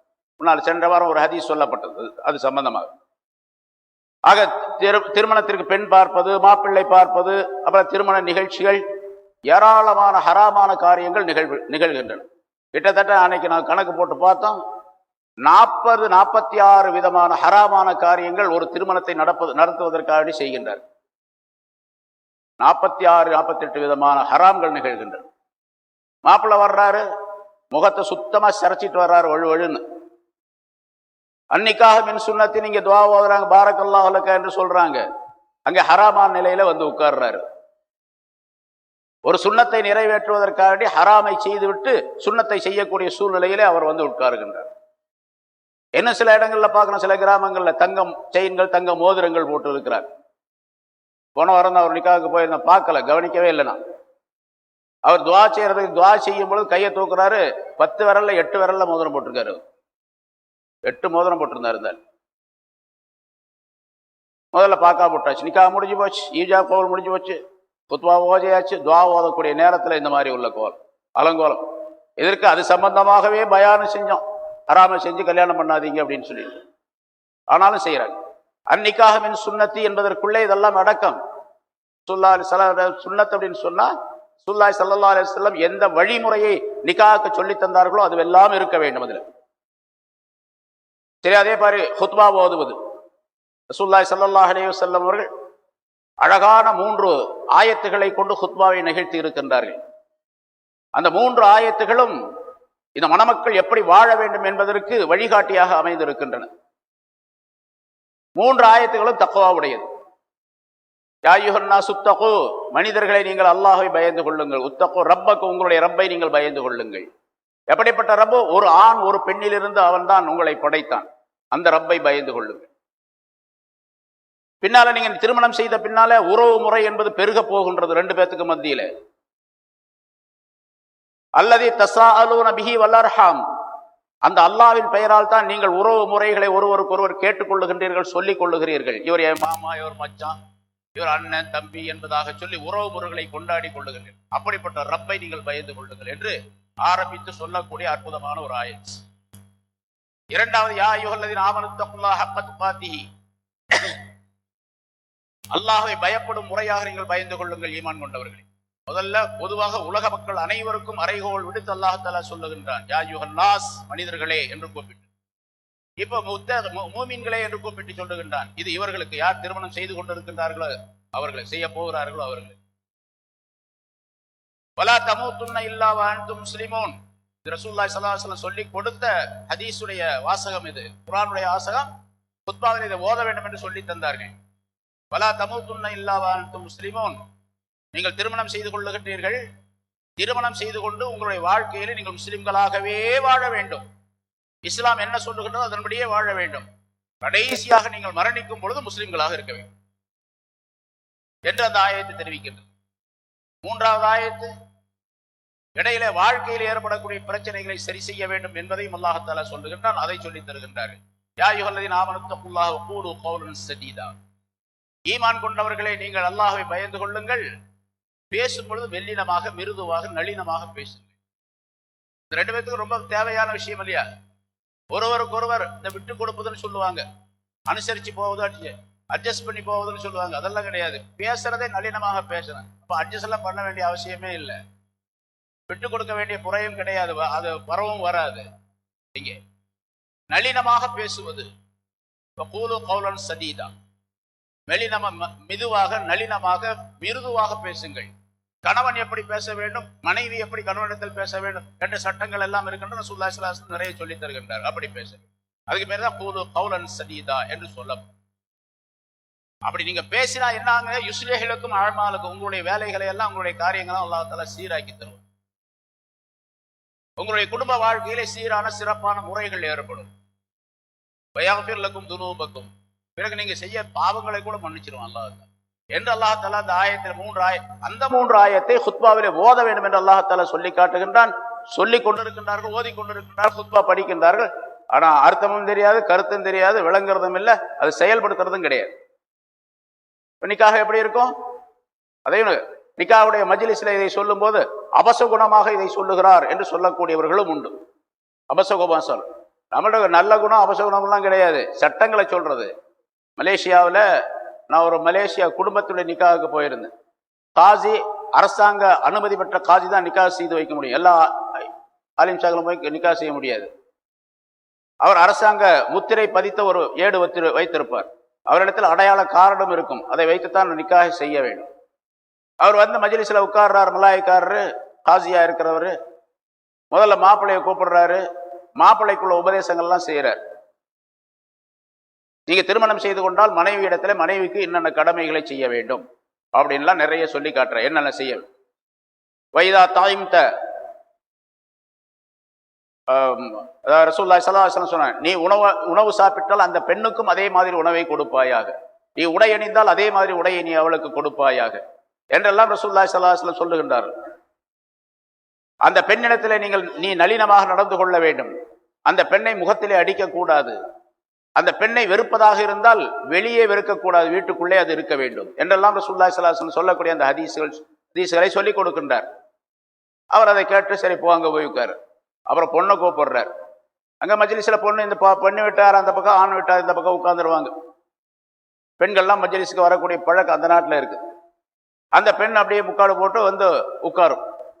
தலையெல்லாம் முதல்லாம் தெரியாது, இருந்தாலும் அவர் அந்த பெண்ணிடத்துல சொல்லுவார் கணவனுக்கு செய்ய வேண்டிய கடமைகள் என்ன அப்படிங்கிறத பத்தி சொல்லி கொடுப்பார். கொஞ்ச நேரம் சில ஹதீஸ்களை வாசி சொல்லுவார். அதற்கு பின்னால் அவர் நிக்காஹ் நடத்தி வைப்பார்.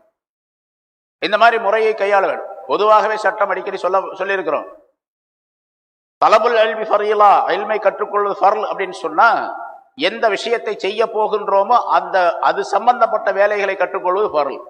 நிக்காஹ் செய்வதற்காக வேண்டி முனைகின்றார் ஒரு ஆண் ஒரு பெண் என்றால் அந்த ஆணும் பெண்ணும் கட்டாயமாக நிக்காஹ் சம்பந்தப்பட்ட எல்லா விஷயங்களையும் தெரிந்து கொள்ள வேண்டும் என்று அர்த்தம் அதற்கு.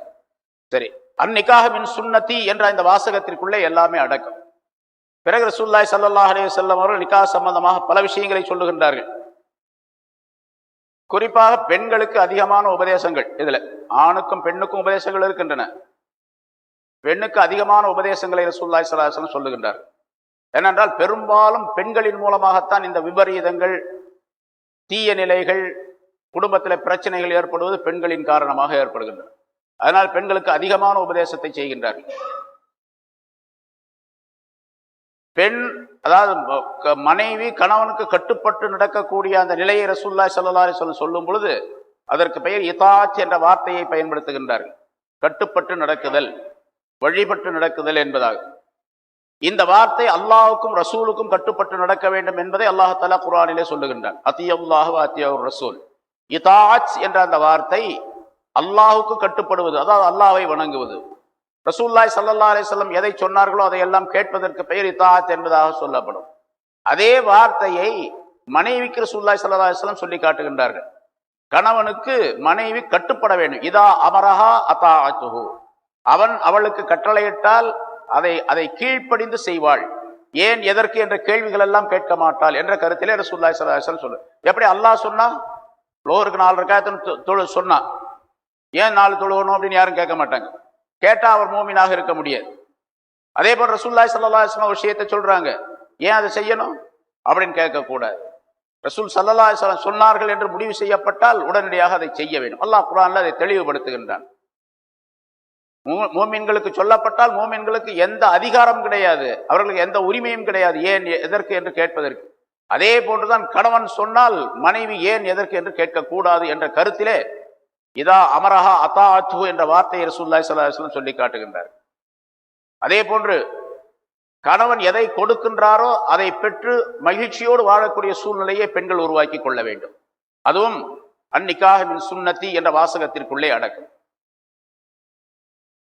ஏன்னா போன வாரம் சொன்னோம், அவ்வளவு மா துஸ்அலுல் மர்அத்து யௌமல் கியாமா அன் ஸலாத்திஹா வ பாலிஹா. ஒரு பெண் கியாமத் நாளில் கேட்கப்படக்கூடிய கேள்வியிலே முதல் கேள்வி அவளுடைய தொழுகையை பற்றி, 2வது கேள்வி அவளுடைய கணவனை பற்றி. நீ சரியாக தொழுதாயா என்று கேட்கப்படும். பிறகு கணவனுக்கு பணிவிடை செய்தாயா, கணவனுக்கு கட்டுப்பட்டு நடந்தாயா என்று கேட்கப்படும் என்பதையும் ரசூலுல்லாஹி ஸல்லல்லாஹு அலைஹி வஸல்லம் சொல்லுகின்றார். ஒரு பெண்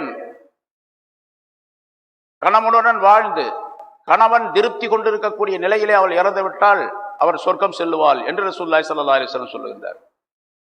கணவன் எதை கொடுக்கின்றாரோ அதை கொண்டு நன்றி செலுத்தக்கூடிய சூழ்நிலையை, மனப்பான்மையை பெண்கள் பெற்றுக்கொள்ள வேண்டும், அமைத்துக் கொள்ள வேண்டும்.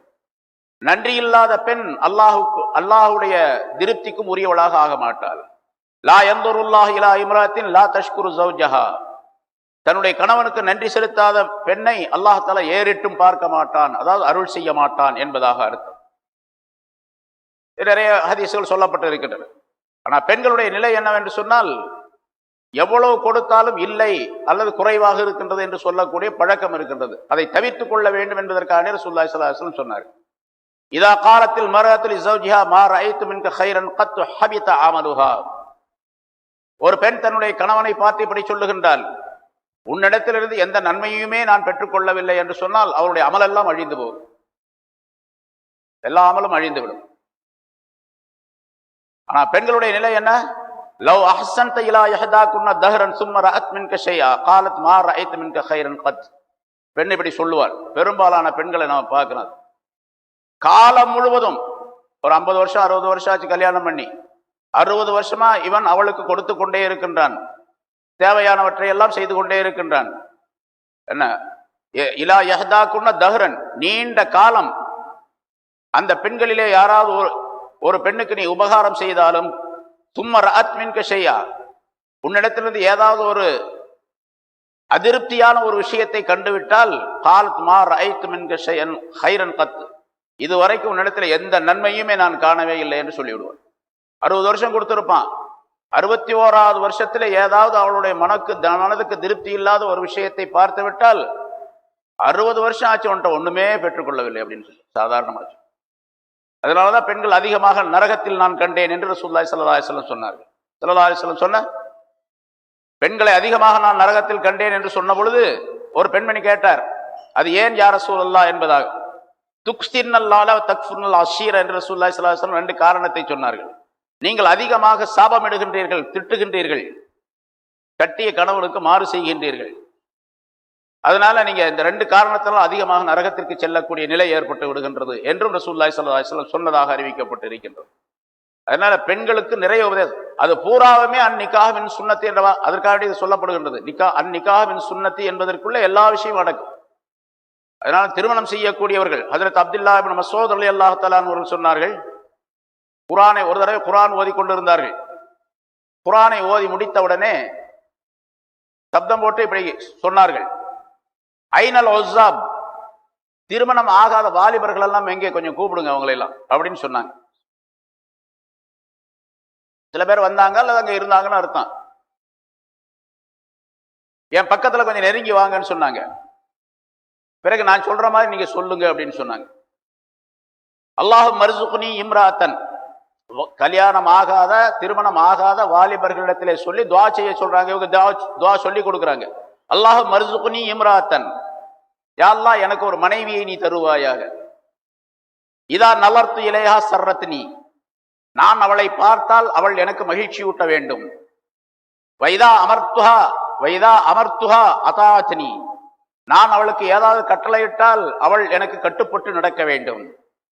வைதா கிப்து அன்ஹா ஹஃபிலத் கைபதி ஃபீ நஃப்ஸிஹா வ மாலி, நான் வெளியூர் போய்விட்டால் அல்லது வெளியே போய்விட்டால், நான் மறைந்திருக்கக்கூடிய நேரத்திலே, நான் இல்லாத நேரத்திலே அவள் தன்னுடைய கற்பை காப்பாற்றிக் கொள்ளுபவளாகவும் என்னுடைய பொருளை காப்பாற்றுபவளாகவும் இருக்க வேண்டும். அப்படிப்பட்ட ஒரு பெண்ணை எனக்கு நீ கொடுப்பாயாக, மனைவியாக ஆக்கி தருவாயாக என்று வாலிபர்களே நீங்கள் துஆ செய்யுங்கள் என்று ஹஜ்ரத் இப்னு மஸ்ஊத் ரலியல்லாஹு தஆலா அன்ஹு அவர்கள் துஆவை கற்றுத் தந்தார்கள் என்பதாக அறிவிக்கப்படுகின்றது. அதனால் நிக்காஹ் என்பது மனித வாழ்க்கையிலே மிக முக்கியமானது. அதை எப்படி செய்ய வேண்டும் என்பதை அந்த சுருக்கமான வாசகத்திற்குள்ளே ரசூலுல்லாஹி ஸல்லல்லாஹு அலைஹி வஸல்லம் சொல்லுகின்றார்கள். அதை கவனிப்பதே கிடையாது. அதேவரை நிக்காஹ் மஜ்லிஸ், பல்வேறு விதமான சடங்குகள் நம்முடைய நாட்டிலே நிறைய நடைபெறுகிறது. குறிப்பாக நம்முடைய தமிழ்நாட்டில் அதிகமாக நடைபெறுது. பந்தல் போடுறது, அது வாழை மரம் ஊன்றது, அப்புறம் வாழைக்காய் தொங்க விடுறது, அதுக்கு பாத்தியா ஓதுறது, அப்படி பண்றது, ஏராளமான விஷயங்கள் இருக்கின்றன. என்னென்னமோ செய்யறாங்க. எதுவுமே மார்க்கத்தில் உள்ளதல்ல, எதுவுமே மார்க்கத்தில் உள்ளது. மாப்பிள்ளைக்கு மாலை போட போறாங்க வாங்க எல்லாரும், ஒருத்தர் கத்துறாரு, மாப்பிள்ளைக்கு மாலை போட போறாங்க வாங்க. தேவை மார்க்கத்தில் எங்க இருக்கு மாலை போடுறது அப்படிங்கிறது? மாலை போட போறாங்க, சரி மாலை போடு, ஏதாச்சும் ஒரு வாசனைக்கு ஆடி போடுறாங்கன்னு வச்சுக்கிட்டாங்க கூட. எல்லாரும் இருக்கிறவங்களாம் கூப்பிட்டு ஒருத்தர் போல உட்காந்துருக்காரு, என்னங்க நீங்க மட்டும் உட்காந்துக்கிட்டீங்க, எல்லாம் மாப்பிள்ளைக்கு மாலை போடுறாங்க, நீங்க வராம உட்காந்துக்கிட்டீங்க, கோச்சிக்கிட்டீங்களா அப்படின்னு கேட்கிறாரு. மாலை போடுறது மார்க்கத்திலே கிடையாது. அப்ப நான் வரணும்னு அவசியம் இல்லை, மாலை போட்டோம். மாலை போட்டவுன்னா துவா ஓதணும். அங்க போய் ஒரு சண்டை, மாலை போடுறதுக்கு முந்தி துவா ஓதுறதா, மாலை போட்ட பிறகு துவா ஓதுறது அப்படின்னு. துவா ஓதுறதே தேவையில்லைங்க. அப்ப பின்னால ஓதுனா என்ன, முன்னால ஓதுனா என்ன, ரோட்ல ஓதுனா என்ன, வீட்டுல ஓதுனா என்ன? அதனால அந்த நிக்காக சம்பந்தப்பட்ட வேலைகள் நிறைய பல விஷயங்கள் சொல்லியிருக்கோம். இன்னும் அப்படி எவ்வளவோ அறிவியல் முன்னேற்றம் ஏற்பட்டும் கூட இன்னும் நேரங்காலம் சடங்குகள் பார்த்து கொண்டு இருக்கக்கூடியவர்கள் இருக்கிறாங்க. குறிப்பாக சொல்ல போனா இஷாரா சாடையின் மூலமாக கூட இந்த குறி பார்க்குதல், ஜோசியம் பார்க்குதல், நேரம் பார்க்குதல், காலம் பார்க்குதல் அப்படிங்கிறது நம்முடைய அந்த நிக்காஹுடைய நிலைகளிலேயே வந்து விடக்கூடாது. நான் அடிக்கடி சொல்லியிருக்கிறேன். சில பேர் போடுறாங்க 11 மணியிலிருந்து 11:30 மணிக்குள்ளாக அல்லது 11:30 12 மணிக்குள்ளாக முபாரக்கான வேளையில் நிக்காக நடைபெறும் அப்படின்னு. அவர் இப்படி நினைச்சுக்கிட்டு இருக்காரு. அவர் நினைக்கிறாரா இல்லையோ, அவர் யாத்திகாது நம்பிக்கை வச்சிருக்காரு இல்லையோ அதெல்லாம் தெரியாது. அவருடைய வாசகம் அதை காட்டுகின்றது. 11:30 12 வரைக்கும் தான் முபாரக்கான நேரம், பரக்கத்தான நேரம். முந்தியும் கிடையாது பிந்தியும் கிடையாது அப்படின்னு அர்த்தம். அவர் போட்டிருக்கக்கூடிய வாசகத்திலிருந்து தெரியுது. அதையும் நம்ம சொல்றது உண்டு. அரை மணி நேரம் தான் முபாரக்கான நேரமா, 12க்கு பின்னால 12:05 நிக்காக செஞ்சாரு, பரக்கத்து போயிடுச்சான். ரசூலுல்லாஹி ஸல்லல்லாஹு அலைஹி வஸல்லம் அவர்கள் சொல்லுகின்றார்கள், எப்போ பரக்கத்து வரும்? ஒரு பெண் ஸல்லல்லாஹு அலைஹி வஸல்லம் சொல்லுகின்றார்கள், மன் தஸவ்வஜ, அந்த பாரக்கல்லாஹு லக பாரக அலைக என்பதற்கு நீண்ட ஹதீஸை ரசூலுல்லாஹி ஸல்லல்லாஹு அலைஹி வஸல்லம் சொல்லி காட்டுகின்றார்கள். ஒரு மனிதன் தன்னுடைய கற்பை காப்பாற்றிக் கொள்ள வேண்டும் என்பதற்காக வேண்டியும், தன்னுடைய கண்களை ஹராமான பார்வை விட்டும் பாதுகாத்துக் கொள்ள வேண்டும் என்பதற்காக வேண்டியும் எந்த மனிதர் திருமணம் செய்கின்றாரோ அவருடைய வாழ்க்கையிலே அல்லாஹ் தஆலா பரக்கத்து செய்வானாக என்று சொன்னார். எங்க முபாரக் என்பது எங்க இருக்கிறது? பரக்கத் என்பது எங்கே இருக்கின்றது? நிக்காஹ் செய்யும் பொழுது நிக்காஹுடைய நோக்கம் என்னவென்று சொன்னால், என்னுடைய கண்களை ஹராமான பார்வை விட்டு நான் பாதுகாத்துக் கொள்ள வேண்டும், கற்பை ஹராமை விட்டும் பாதுகாத்துக் கொள்ள வேண்டும், அதுக்காக நான் திருமணம் செய்யும் என்று இருந்தார். அப்ப ரசூலுல்லாஹி ஸல்லல்லாஹு அலைஹி வஸல்லம் அவர்கள் ஒரு மனிதன் திருமணம் செய்தால் பாரக்கல்லாஹு லக வ பாரக அலைக வ ஜமா பைனகுமா ஃபீ கைர் என்று சொல்லுவார்கள் என்று சொன்னால், யாருக்கு அந்த வாசகம்? யார் இந்த தன்மை உடையவர்களாக இருக்கின்றாரோ அவர்களுக்கு அந்த துஆ சேரும் என்பதையும் ரசூலுல்லாஹி ஸல்லல்லாஹு அலைஹி வஸல்லம் குறிப்பிடுகின்றார். அதனால் நிக்காஹ் சம்பந்தப்பட்ட நிறைய விஷயங்கள் இருக்கின்றன. அதை நிக்காஹ் செய்யக்கூடியவர்கள் நம்ம எல்லாமே குடும்பஸ்தர்கள். நம்முடைய வீட்டிலே நிக்காஹ் நடைபெறக்கூடிய சூழ்நிலை இருக்கின்றது. நிக்காஹ் நடைபெறும் பொழுது இதையெல்லாம் கவனிக்க வேண்டும். இதெல்லாம் அவங்க சொல்றாங்க, இவங்க சொல்றாங்க, பொம்பளைங்க சொல்றாங்க, பெரியவங்க சொல்றாங்க அப்படிங்கிறதா கிடையாது. மார்க்கம் என்ன சொல்லுகின்றது, ரசூலுல்லாஹி ஸல்லல்லாஹு அலைஹி வஸல்லம் என்ன சொல்லியிருக்கிறாங்க, அதை மட்டுமே கவனிக்க வேண்டும். அதே போன்று விருந்து ஏற்பாடு செய்யறது சரி, இந்த வரதட்சணை வாங்குறது அது முசீபத்து, அது பெரிய விஷயம். இன்னொரு ஹதீஸ்ல ரசூலுல்லாஹி ஸல்லல்லாஹு அலைஹி வஸல்லம் அவர்கள் சொல்லுகின்றார்கள், ஹஜ்ரத் அலி ரலியல்லாஹு தஆலா அவர்கள் சொன்னதாக குறிப்பிடப்படுகின்றது. இந்த பரக்கத் என்பதும் கூட எந்த மனிதனுடைய, ஹசன் பஸ்ரி ரஹ்மத்துல்லாஹி அலைஹி அவர்கள் சொல்லுகின்றார்கள், எந்த மனிதன் தன்னுடைய உழைப்பின் மூலமாக பொருளை சம்பாதித்து மனைவிக்கு கொடுக்க வேண்டும் என்று நினைக்கின்றாரோ அந்த மனிதனுடைய வாழ்க்கையிலே, அந்த மனிதனுடைய குடும்பத்திலே பரக்கத்து ஏற்படும். எந்த மனிதன் தன்னுடைய மனைவியிடத்திலிருந்து அல்லது மனைவி வீட்டாரிடத்திலிருந்து பொருள் பெற்று வாழ வேண்டும் என்று நினைக்கின்றாரோ அவருக்கு அந்த பரக்கத்து ஏற்படாது என்பதாகவும் குறிப்பிடுகின்றார். ஆனால் பரக்கத்து ஏற்படுவதற்கு ஒரு காரணம், அசல் காரணம் வரதட்சணை வாங்காமல் இருக்கிறது. எந்த வகையிலும் வாங்கக்கூடாது, எந்த நிலையிலும் வாங்கக்கூடாது. சில பேர் வரதட்சணை வாங்க மாட்டோம் என்று சொல்லக்கூடியவர்களும் கூட நிக்காக்கு முன்னால வாங்க மாட்டோம், நிக்கா முடித்த பின்னால வாங்கிக் கொள்வோம் அப்படின்னு சொல்லக்கூடியவர்கள். நிக்காக்கு முன்னாலதான் பேர் வரதட்சணை, நிக்காக்கு பின்னால பேர் சீதனம் அப்படின்னு சொல்லி அப்படி வாங்குறதுக்கு எங்க அதிகாரம் இருக்குது? என்ன சட்டம் இருக்குது? எல்லாம் ரசூலுல்லாஹி ஸல்லல்லாஹு அலைஹி வஸல்லம் ஃபாத்திமா நாயகி கொடுத்துருக்காங்க, சீதனம் கொடுத்தாங்க. என்ன கொடுத்தாங்க? ஒரு ஒரு மோட்டர் பைக்கு, ஒரு வீடு, ஒரு கார் எல்லாம் கொடுத்தாங்களா? ஒரு பாய், இது பேரிச்ச ஓலையினால் செய்யப்பட்ட ஒரு பாய், பேரிச்ச நார் திணிக்கப்பட்ட 2 தலையணைகள், ஒரு தண்ணீர் தோல் பை, இவற்றை ரசூலுல்லாஹி ஸல்லல்லாஹு அலைஹி வஸல்லம் ஃபாத்திமா நாயகிக்கு கொடுத்ததாக சொல்லப்படுகின்றது. நீ வாங்கிட்டு போய் அந்த மாதிரி நார் நிரப்பின ஒரு 2 தலையணி, ஒரு ஓலைப்பாய், அது சீதனமாக கொடுத்தாங்க. படுக்கிறதுக்கு தேவைப்படுகின்றது அதனால கொடுத்தாங்க. குடிக்கிறதுக்கு ஒரு பாத்திரம் தேவைப்படுது, தண்ணி, அந்த தண்ணீர் பாத்திரம் கொடுத்தாங்க ரசூலுல்லாஹி ஸல்லல்லாஹு அலைஹி வஸல்லம். ஆனா மகர் எவ்வளவு வாங்கினாங்க? அவரிடத்துல காசே இல்லை. அலி ரலியல்லாஹு தஆலான்ட்ட, அலி ரலியல்லாஹு தஆலா ரொம்ப தயங்கி போனாங்க.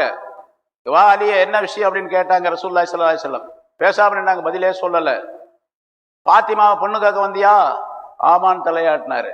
காசு வச்சிருக்கிறியா மகர் கொடுக்கறதுக்கு? காசே இல்லையா ரசூலுல்லாஹ். ஒரு உருக்கு சட்டை ஒண்ணு இருந்துச்சு, ஒரு போர் கவசம் ஒண்ணு, அது என்ன இருக்கு, அதை கொண்டு போய் வித்து போட்டு காசு கொண்டு வா அப்படின்னாங்க. கொண்டு வந்தார் 400 திர்ஹம். அதை வச்சு ரசூலுல்லாஹி ஸல்லல்லாஹு அலைஹி வஸல்லம் திருமணம் செய்து கொடுத்தார்கள். அந்த காசை ஃபாத்திமா நாயகிக்கு மகராக கொடுத்தார்கள் என்பது வரலாறு, தெளிவான வரலாறு. இது இதுல கூடுதல் குறைச்சல் அப்படிங்கிறதெல்லாம் கிடையாது. அப்படிப்பட்ட சூழ்நிலையில நிக்காக முடிக்கக்கூடியவர்களை இப்ப எப்படி செய்கின்றார்கள்? சில பேரை பார்க்கிறோம், கொஞ்சம் வசதி படைத்தவர்கள். அவர் கூட ஒரு இடத்துல பார்த்தோம், 1 கிலோ தங்கம் கொடுத்தார். 1 கிலோ தங்கம், மகர் 1 கிலோ தங்கம். அப்படி கொடுக்கலாமா? அவருக்கு வசதி இருக்கலாம், அது வேற விஷயம். ஆனா மஜ்லிஸ்ல பல பேர், ஆயிரக்கணக்கான பேர் இருப்பாங்க, ஏழைகள் இருக்கிறாங்க, நடுத்தரவாதிகள் இருப்பாங்க, மனம் நொந்தவர்கள் இருப்பார்கள், நல்லவர்கள் இருப்பார்கள், இப்படி எல்லாம் நிறைய இருக்குது. அத்தனை பேர் முன்னாலே 1 கிலோ தங்கம் மகராக்க வைக்கப்படுகின்றது அப்படின்னு சொன்னா அது கேட்கறவங்களுக்கு ஒரு மாதிரியா இருக்கு. ஏழைகளா இருக்கக்கூடியவர்கள், இது மாதிரி மகரே கொடுக்க முடியாது என்ற சூழ்நிலையில் இருக்கக்கூடியவர்கள், 10,000 5,000 கூட மகர் கொடுக்க முடியாதவர்கள் அவர்கள் இருக்கக்கூடிய அந்த சூழ்நிலையில அவருடைய மனம் மிகப்பெரிய வேதனைப்படும். ஒரு 1 கிலோ கொடுக்குற, நம்ம 5,000 கூட கொடுக்க முடியல, 500 ரூபாய் கூட கொடுக்க முடியாத சூழ்நிலை இருக்கு என்று மனம் வேதனைப்படக்கூடிய சூழ்நிலை இருக்கு. அதுவே அவருடைய அவருடைய அந்த பணக்கார தன்மையை அடிக்கக்கூடியதாக ஆகிவிடும், அழிக்கக்கூடியதாக ஆகிவிடும். மற்றவருடைய மனம் வேதனைப்படும்படியான ஒரு நிகழ்வை பொதுவான மஜ்லிஸிலே உண்டாக்க கூடாது என்பதாக சொல்லப்பட்டிருக்கிறது. இதுவெல்லாம் மகர் சம்பந்தப்பட்ட விஷயம், நிக்காஹுடைய மஜ்லிஸிலே கடைபிடிக்கப்பட வேண்டிய விஷயங்கள் நிறைய இருக்கு. அதே போன்று வலீமா, மணமகன் சார்பாக கொடுக்கப்படக்கூடிய விருந்துக்கு பெயர் தான் வலீமா என்பதாக சொல்லப்படும். மணமகள் சார்பாக கொடுக்கப்படக்கூடியதல்ல. ஆலமுன் நிக்காஹ் பரக்கத்தன் ஐஸருஹு முனா என்பதாக ரசூலுல்லாஹி ஸல்லல்லாஹு அலைஹி வஸல்லம் சொன்னார்கள். நிக்காஹில ரொம்ப பெருசு, ரொம்ப பெரிய சூப்பர் நிக்காஹ் எது தெரியுமா? பரக்கத்தால் நிறைய பரக்கத்துகள் கிடைக்கக்கூடிய ஒரு நிக்காஹ். எந்த நிக்காஹிலே குறைவாக செலவு செய்யப்படுகின்றதோ அதுதான். நம்ம என்ன நினைச்சுக்கிறோம், நிறைய செலவு செய்தால் அது நல்ல நிக்காஹ் அப்படின்னு சொல்லிட்டு. ரொம்ப சூப்பரா இருந்துச்சுங்க நிக்காஹ், ரொம்ப ஆடம்பரமா செஞ்சாரு, ரொம்ப அழகா இருந்துச்சு, மஜ்லிஸ்லாம் ரொம்ப அழகா இருந்தது அப்படின்னு கேட்டா, ஒரு 10,000 பேருக்கு சாப்பாடு போட்டிருப்பாரு, ஒரு 15,000 கிலோ கறி வாங்கியிருப்பாரு, எப்படினாலும் நிறைய செஞ்சாரு, அதனால அவர் சூப்பர் நிக்காஹ். ரசூலுல்லாஹி ஸல்லல்லாஹு அலைஹி வஸல்லம் அதை சூப்பர் நிக்காஹ்னு சொல்லவே இல்லை. இன்ன ஆலமன் நிக்காஹி பரக்கத்தன் ஐஸருஹு முனத்தன், எதிலே செலவு குறைவாக இருக்கின்றதோ அந்த நிக்காஹ் தான் பரக்கத்தான் நிக்காஹ். பரக்கத்து அல்லாஹு தாலாவின் புறத்திலிருந்து வருவது. அல்லாஹு தாலாவும் அவருடைய ரசூலுடைய சட்டத்துக்கு மாற்றமாக செயல்களை செய்துவிட்டு பரக்கத்து அல்லாஹ்விடத்திலிருந்து கிடைக்கணும் அப்படின்னு சொன்னா எப்படி முடியும்? அது முடியாது. அதனால வலீமா கொடுக்கக்கூடிய நேரத்தில் தன்னுடைய பொருளிலிருந்து, மணமகன் மாப்பிள்ளையாக இருக்கக்கூடிய தன்னுடைய பொருளிலிருந்து எவ்வளவு இருக்குதோ அவ்வளவு, கடன் வாங்கக்கூடாது, வட்டிக்கு வாங்கக்கூடாது, யாருடைய பொருளையும் எடுக்கக்கூடாது, தன்னுடைய பொருளிலிருந்து ஹலாலான பொருளிலிருந்து அந்த வலீமாவை கொடுக்க வேண்டும். இவர் வரதட்சணை வாங்கினாரு, வரதட்சணையின் மூலமாக அந்த வலீமா தரப்படுகின்றது என்று சொன்னால் அந்த வலீமா சாப்பாட்டை சாப்பிடுவது ஹராம். மற்றவங்க எல்லாம் போய் சாப்பிடுறது ஹராம். எத்தனை சாப்பாடு சாப்பிடுறோம் நம்ம எல்லாரும் சேர்ந்து, ஏன்னா அந்த காசு ஹராம். ரசூலுல்லாஹி ஸல்லல்லாஹு அலைஹி வஸல்லம் அவர்கள் சொன்னார்கள், லா யஹில்லு, அதாவது எந்த மனிதருக்கும் ஹலால் கிடையாது பிற மனிதருடைய பொருளை எடுத்துக்கொள்வது அவருடைய மன விருப்பம் இல்லாமல், அடுத்தவருடைய பொருளை எடுத்துக்கொள்வது எந்த மனிதருக்கும் ஹலாலாக. இப்ப வரதட்சணை வாங்குவது மன விருப்பத்தோடு வாங்குறாரா, விருப்பம் இல்லாம வாங்குறாரா? யாரும் விரும்பி கொடுக்கறது இல்லை. போலீஸ்காரனுக்கு லஞ்சம் கொடுக்குறோம்னு சொன்னா விருப்பமா கொடுக்கறது இல்லை, கொடுக்கலன்னு சொன்னா ஏதாச்சும் பண்ணுவோம் அதனால கொடுக்குறோம். லஞ்சம் கொடுக்கறதே அப்படித்தான் கொடுக்குறோம். அப்ப அது ஹராம் தான். இல்லை நான் விரும்பித்தான் கொடுக்குறேன், இல்லை விருப்பம்லாம் கிடையாது. நீங்க விரும்பினா கொடுங்க அப்படின்னு சொன்னா யாரும் கொடுக்க மாட்டாங்க. அதே மாதிரி நீங்க விரும்பினா கொடுங்க அப்படின்னு சொல்லிட்டு ஒருத்தர் இது சொன்னா அவரும் கொடுக்க மாட்டார். ஆனா பழக்கம் ஏற்பட்டு போச்சு நாட்டுல, மக்களுக்கு மத்தியில. அதனால வரதட்சணை கொடுக்கக்கூடிய சூழ்நிலை, நான் விரும்பித்தாங்க கொடுக்குறேன் அப்படின்னு சொல்லுவார் இவரு. ஆனா விரும்பி கொடுக்கறது பழக்கத்தின் காரணமாக கொடுக்கிறாருன்னு அர்த்தம். என்கிட்ட வசதி இருக்குது கொடுக்குறேன் அப்படின்னு சொன்னாலும் கூட அதுவும் தப்பு தான். நான் விரும்பித்தான் கொடுக்குறேன், எனக்கு வசதி இருக்குது கொடுக்குறேன் என்று சொன்னாலும் கூட அதுவும் ஹராம் தான். ஏன்னா அப்படி மார்க்கத்துல கிடையாது, கொடுக்கணுங்கிறது கிடையாது. அதனால சரி, அப்படி ஒரு விருந்து நடந்தால், அந்த வரதட்சணை வாங்கின பொருள்ல இருந்து விருந்து படைத்தால் அதை சாப்பிடுறது ஹராம் என்று சொல்லப்பட்டிருக்கு. அதே மாதிரி ஹராமான காரியங்கள் செய்து அதன் மூலமாக விருந்து போடுறார், அவர் சம்பாதிக்கிறது ஹராமா இருக்குது, அந்த சாப்பாட்டு சாப்பிடுறதும் ஹராம். ஒருத்தர் வட்டி வாங்குறாரு, வட்டி பொருள்ல அவர் விருந்து போடுறாரு, தெரிஞ்ச தெரியாமலோ வட்டி வாங்குறார், அல்ல வட்டி கலப்பு இருக்கின்றது. அதே மாதிரி ஹராமான தொழில் செய்து கொண்டு இருக்கின்றார், ஹராமான அலுவலகத்தில் வேலை பார்க்கின்றார், அந்த மாதிரி உதாரணமா பேங்க்ல ஒருத்தர் வேலை பார்க்கிறாரு வச்சுங்க, அது வட்டி கடை. வட்டி கடைக்கு பேர் தான் பேங்க். வட்டி கடையில வேலை பார்க்கிறாரு, காலமெல்லாம் சம்பாதிக்கிறாரு, அவர் வீட்டுல கல்யாணம் பண்றாரு, அவர் விருந்து போடுறாரு, சாப்பிடுறாங்க, போய் அந்த கல்யாணத்துக்கு போறாங்க, பாரக்கல்லாஹு லக்க என்பது அங்கேயும் சொல்றாங்க. எப்படி பரக்கத்து கிடைக்கும்? ஒரு ஹராமான பொருள்ல ஹராமான முறையில எல்லாமே ஹராம், சுத்தமா அவருடைய பொருள் பூரா ஹராம் என்று இருக்கின்றது, நல்லா தெரியுது. அப்படி இருக்கக்கூடிய நேரத்தில் அவர்கிட்ட போய் உட்கார்ந்து வாழ்த்துறை கூறினால் அந்த வாழ்த்து எப்படி இருக்கும்? அவர் ஃபாசிக்கு, பெரும் பாவம் செய்யக்கூடியவர். காலையில சொன்னோம் சுபுல, இதா முதியல் ஃபாசிக்கு யஹ்தஸல் அர்ஷ், ஒரு பாவம் செய்யக்கூடிய மனிதன் புகழப்பட்டால் அர்ஷ் நடுங்குகின்றது என்று ரசூலுல்லாஹி ஸல்லல்லாஹு அலைஹி வஸல்லம் சொன்னார்கள். பாவம் செய்யக்கூடிய மனிதனுடைய உணவு சாப்பிடப்படுகின்றது. ஈமானுடைய ஒளி எப்படி இருக்கும்? நமக்கு நிர்பந்தமான முறையில சாப்பிடக்கூடிய சூழ்நிலையும் கூட ஏற்படும். நிர்பந்தமான நிலையில இருந்தாலும் கூட சாப்பிடக்கூடாது. சரி, விருந்து, அதாவது வலீமா விருந்து எப்படி போடப்பட வேண்டும்? வலீமா விருந்து மணமகன் சார்பாக கொடுக்கப்பட வேண்டும். மணமகனிடத்தில் எவ்வளவு பொருள் இருக்கின்றதோ அந்த அளவுக்கு கொடுக்க வேண்டும். ரசூலுல்லாஹி ஸல்லல்லாஹு அலைஹி வஸல்லம் அவர்கள் 11 திருமணம் செய்து கொண்டார்கள். அதனால சொன்னது 13 திருமணம் செய்திருக்கிறார். தப்சீல்ல போன வாரமா அதுக்கு முதல் வாரம் சொன்னோம். 13ல 2 அவர்கள் வீடு கூடுவதற்கு முன்னாலே ரத்து செய்து விட்டார்கள், தலாக் சொல்லி விட்டார்கள் 2 பேர். மீதி 11 மனைவியர்கள். ஆனா அவங்க ஒரே காலத்தில் இருந்தது 9 மனைவியர்கள் இருந்தார்கள். ஹஜ்ரத் ஆயிஷா ஹதீஜா ரலியல்லாஹு தஆலா அன்ஹா அவர்களுக்கு பின்னால 10 பேரை திருமணம் செய்திருக்கின்றார்கள். எல்லாருக்குமே விருந்து வைத்தது மிக சொற்பம். என்ன இருந்ததோ அதை கொண்டு அவர்கள் விருந்து கொடுத்திருக்க. வெளிமா விருந்து கொடுத்தாங்க, ரசூலுல்லாஹி ஸல்லல்லாஹு அலைஹி வஸல்லம் அவர்கள் கொடுத்தாங்க. அதிகபட்சமாக ஹஜ்ரத் ஸைனப் ரலியல்லாஹு தஆலா அன்ஹா அவர்களை திருமணம் செய்து கொண்ட பொழுது ஒரு ஆடு அறுத்து கறி சமைத்து விருந்து கொடுத்தார்கள். ரொட்டியும் கறியும் சமைத்து கொடுத்தார்கள். அதான் அதிகபட்சமான விருந்து. மிக குறைந்த விருந்து எது தெரியுமா? வலீமா. ரசூலுல்லாஹி ஸல்லல்லாஹு அலைஹி வஸல்லம் கொடுத்தது கைபர் போரின் போது ரசூலுல்லாஹி ஸல்லல்லாஹு அலைஹி வஸல்லம் அவர்களுக்கு அன்னை சஃபியா ரலியல்லாஹு தஆலா அன்ஹா அவர்கள் அடிமையாக வந்து கிடைத்தார்கள். போரிலே கைது செய்யப்பட்டார்கள். கைது செய்யப்பட்டு அந்த பெண்ணை வேறொருவருக்கு கொடுத்தார்கள். ஆனால் அந்த சஹாபி, யா ரசூலல்லாஹ், இந்த பெண் உங்களுக்கு தான் தகுதியானவர் என்பதாக சொல்லி சஃபியா ரலியல்லாஹு தஆலா அன்ஹா அவர்களை ரசூலுல்லாஹி ஸல்லல்லாஹு அலைஹி வஸல்லம் அவர்களுக்கு அடிமை பெண்ணாக கொடுத்து விட்டார். ரசூலுல்லாஹி ஸல்லல்லாஹு அலைஹி வஸல்லம் அவர்கள் சஃபியாவிடத்துல கேட்டார்கள், உனக்கு நீ இருக்கக்கூடிய இந்த நிலையை விட ஒரு நல்ல ஒரு செய்தியை உனக்கு நான் சொல்லுகின்றேன், நீ ஒப்புக்கொள்வாயா? சொல்லுங்கள் அப்படின்னு சொன்னான். நான் உன்னை விடுதலை செய்து, அதாவது அடிமை தலையிலிருந்து விடுதலை செய்து விட்டு உன்னை நான் நிக்காஹ் செய்து கொள்ளுகின்றேன், உனக்கு விருப்பமா என்று கேட்டார்.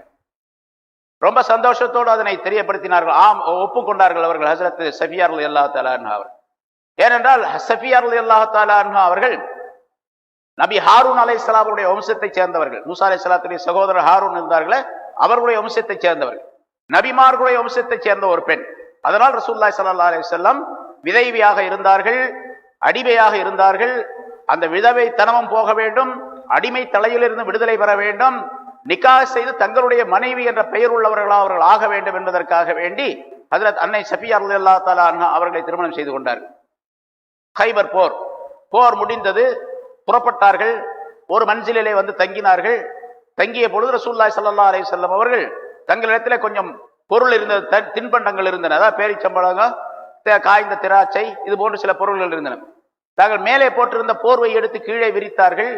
தங்களிடத்தில் இருந்த அந்த பேரிச்சம்பழம் அதெல்லாம் அதுல போட்டார்கள். உங்களிடத்துல யாரிடத்திலாவது மீதி சாப்பிட்டது போக அதிகபட்சமாக பொருள் இருந்தால், உணவு பொருள் இருந்தால் கொண்டாந்து இதுல போடுங்க அப்படின்னு சொன்னாங்க.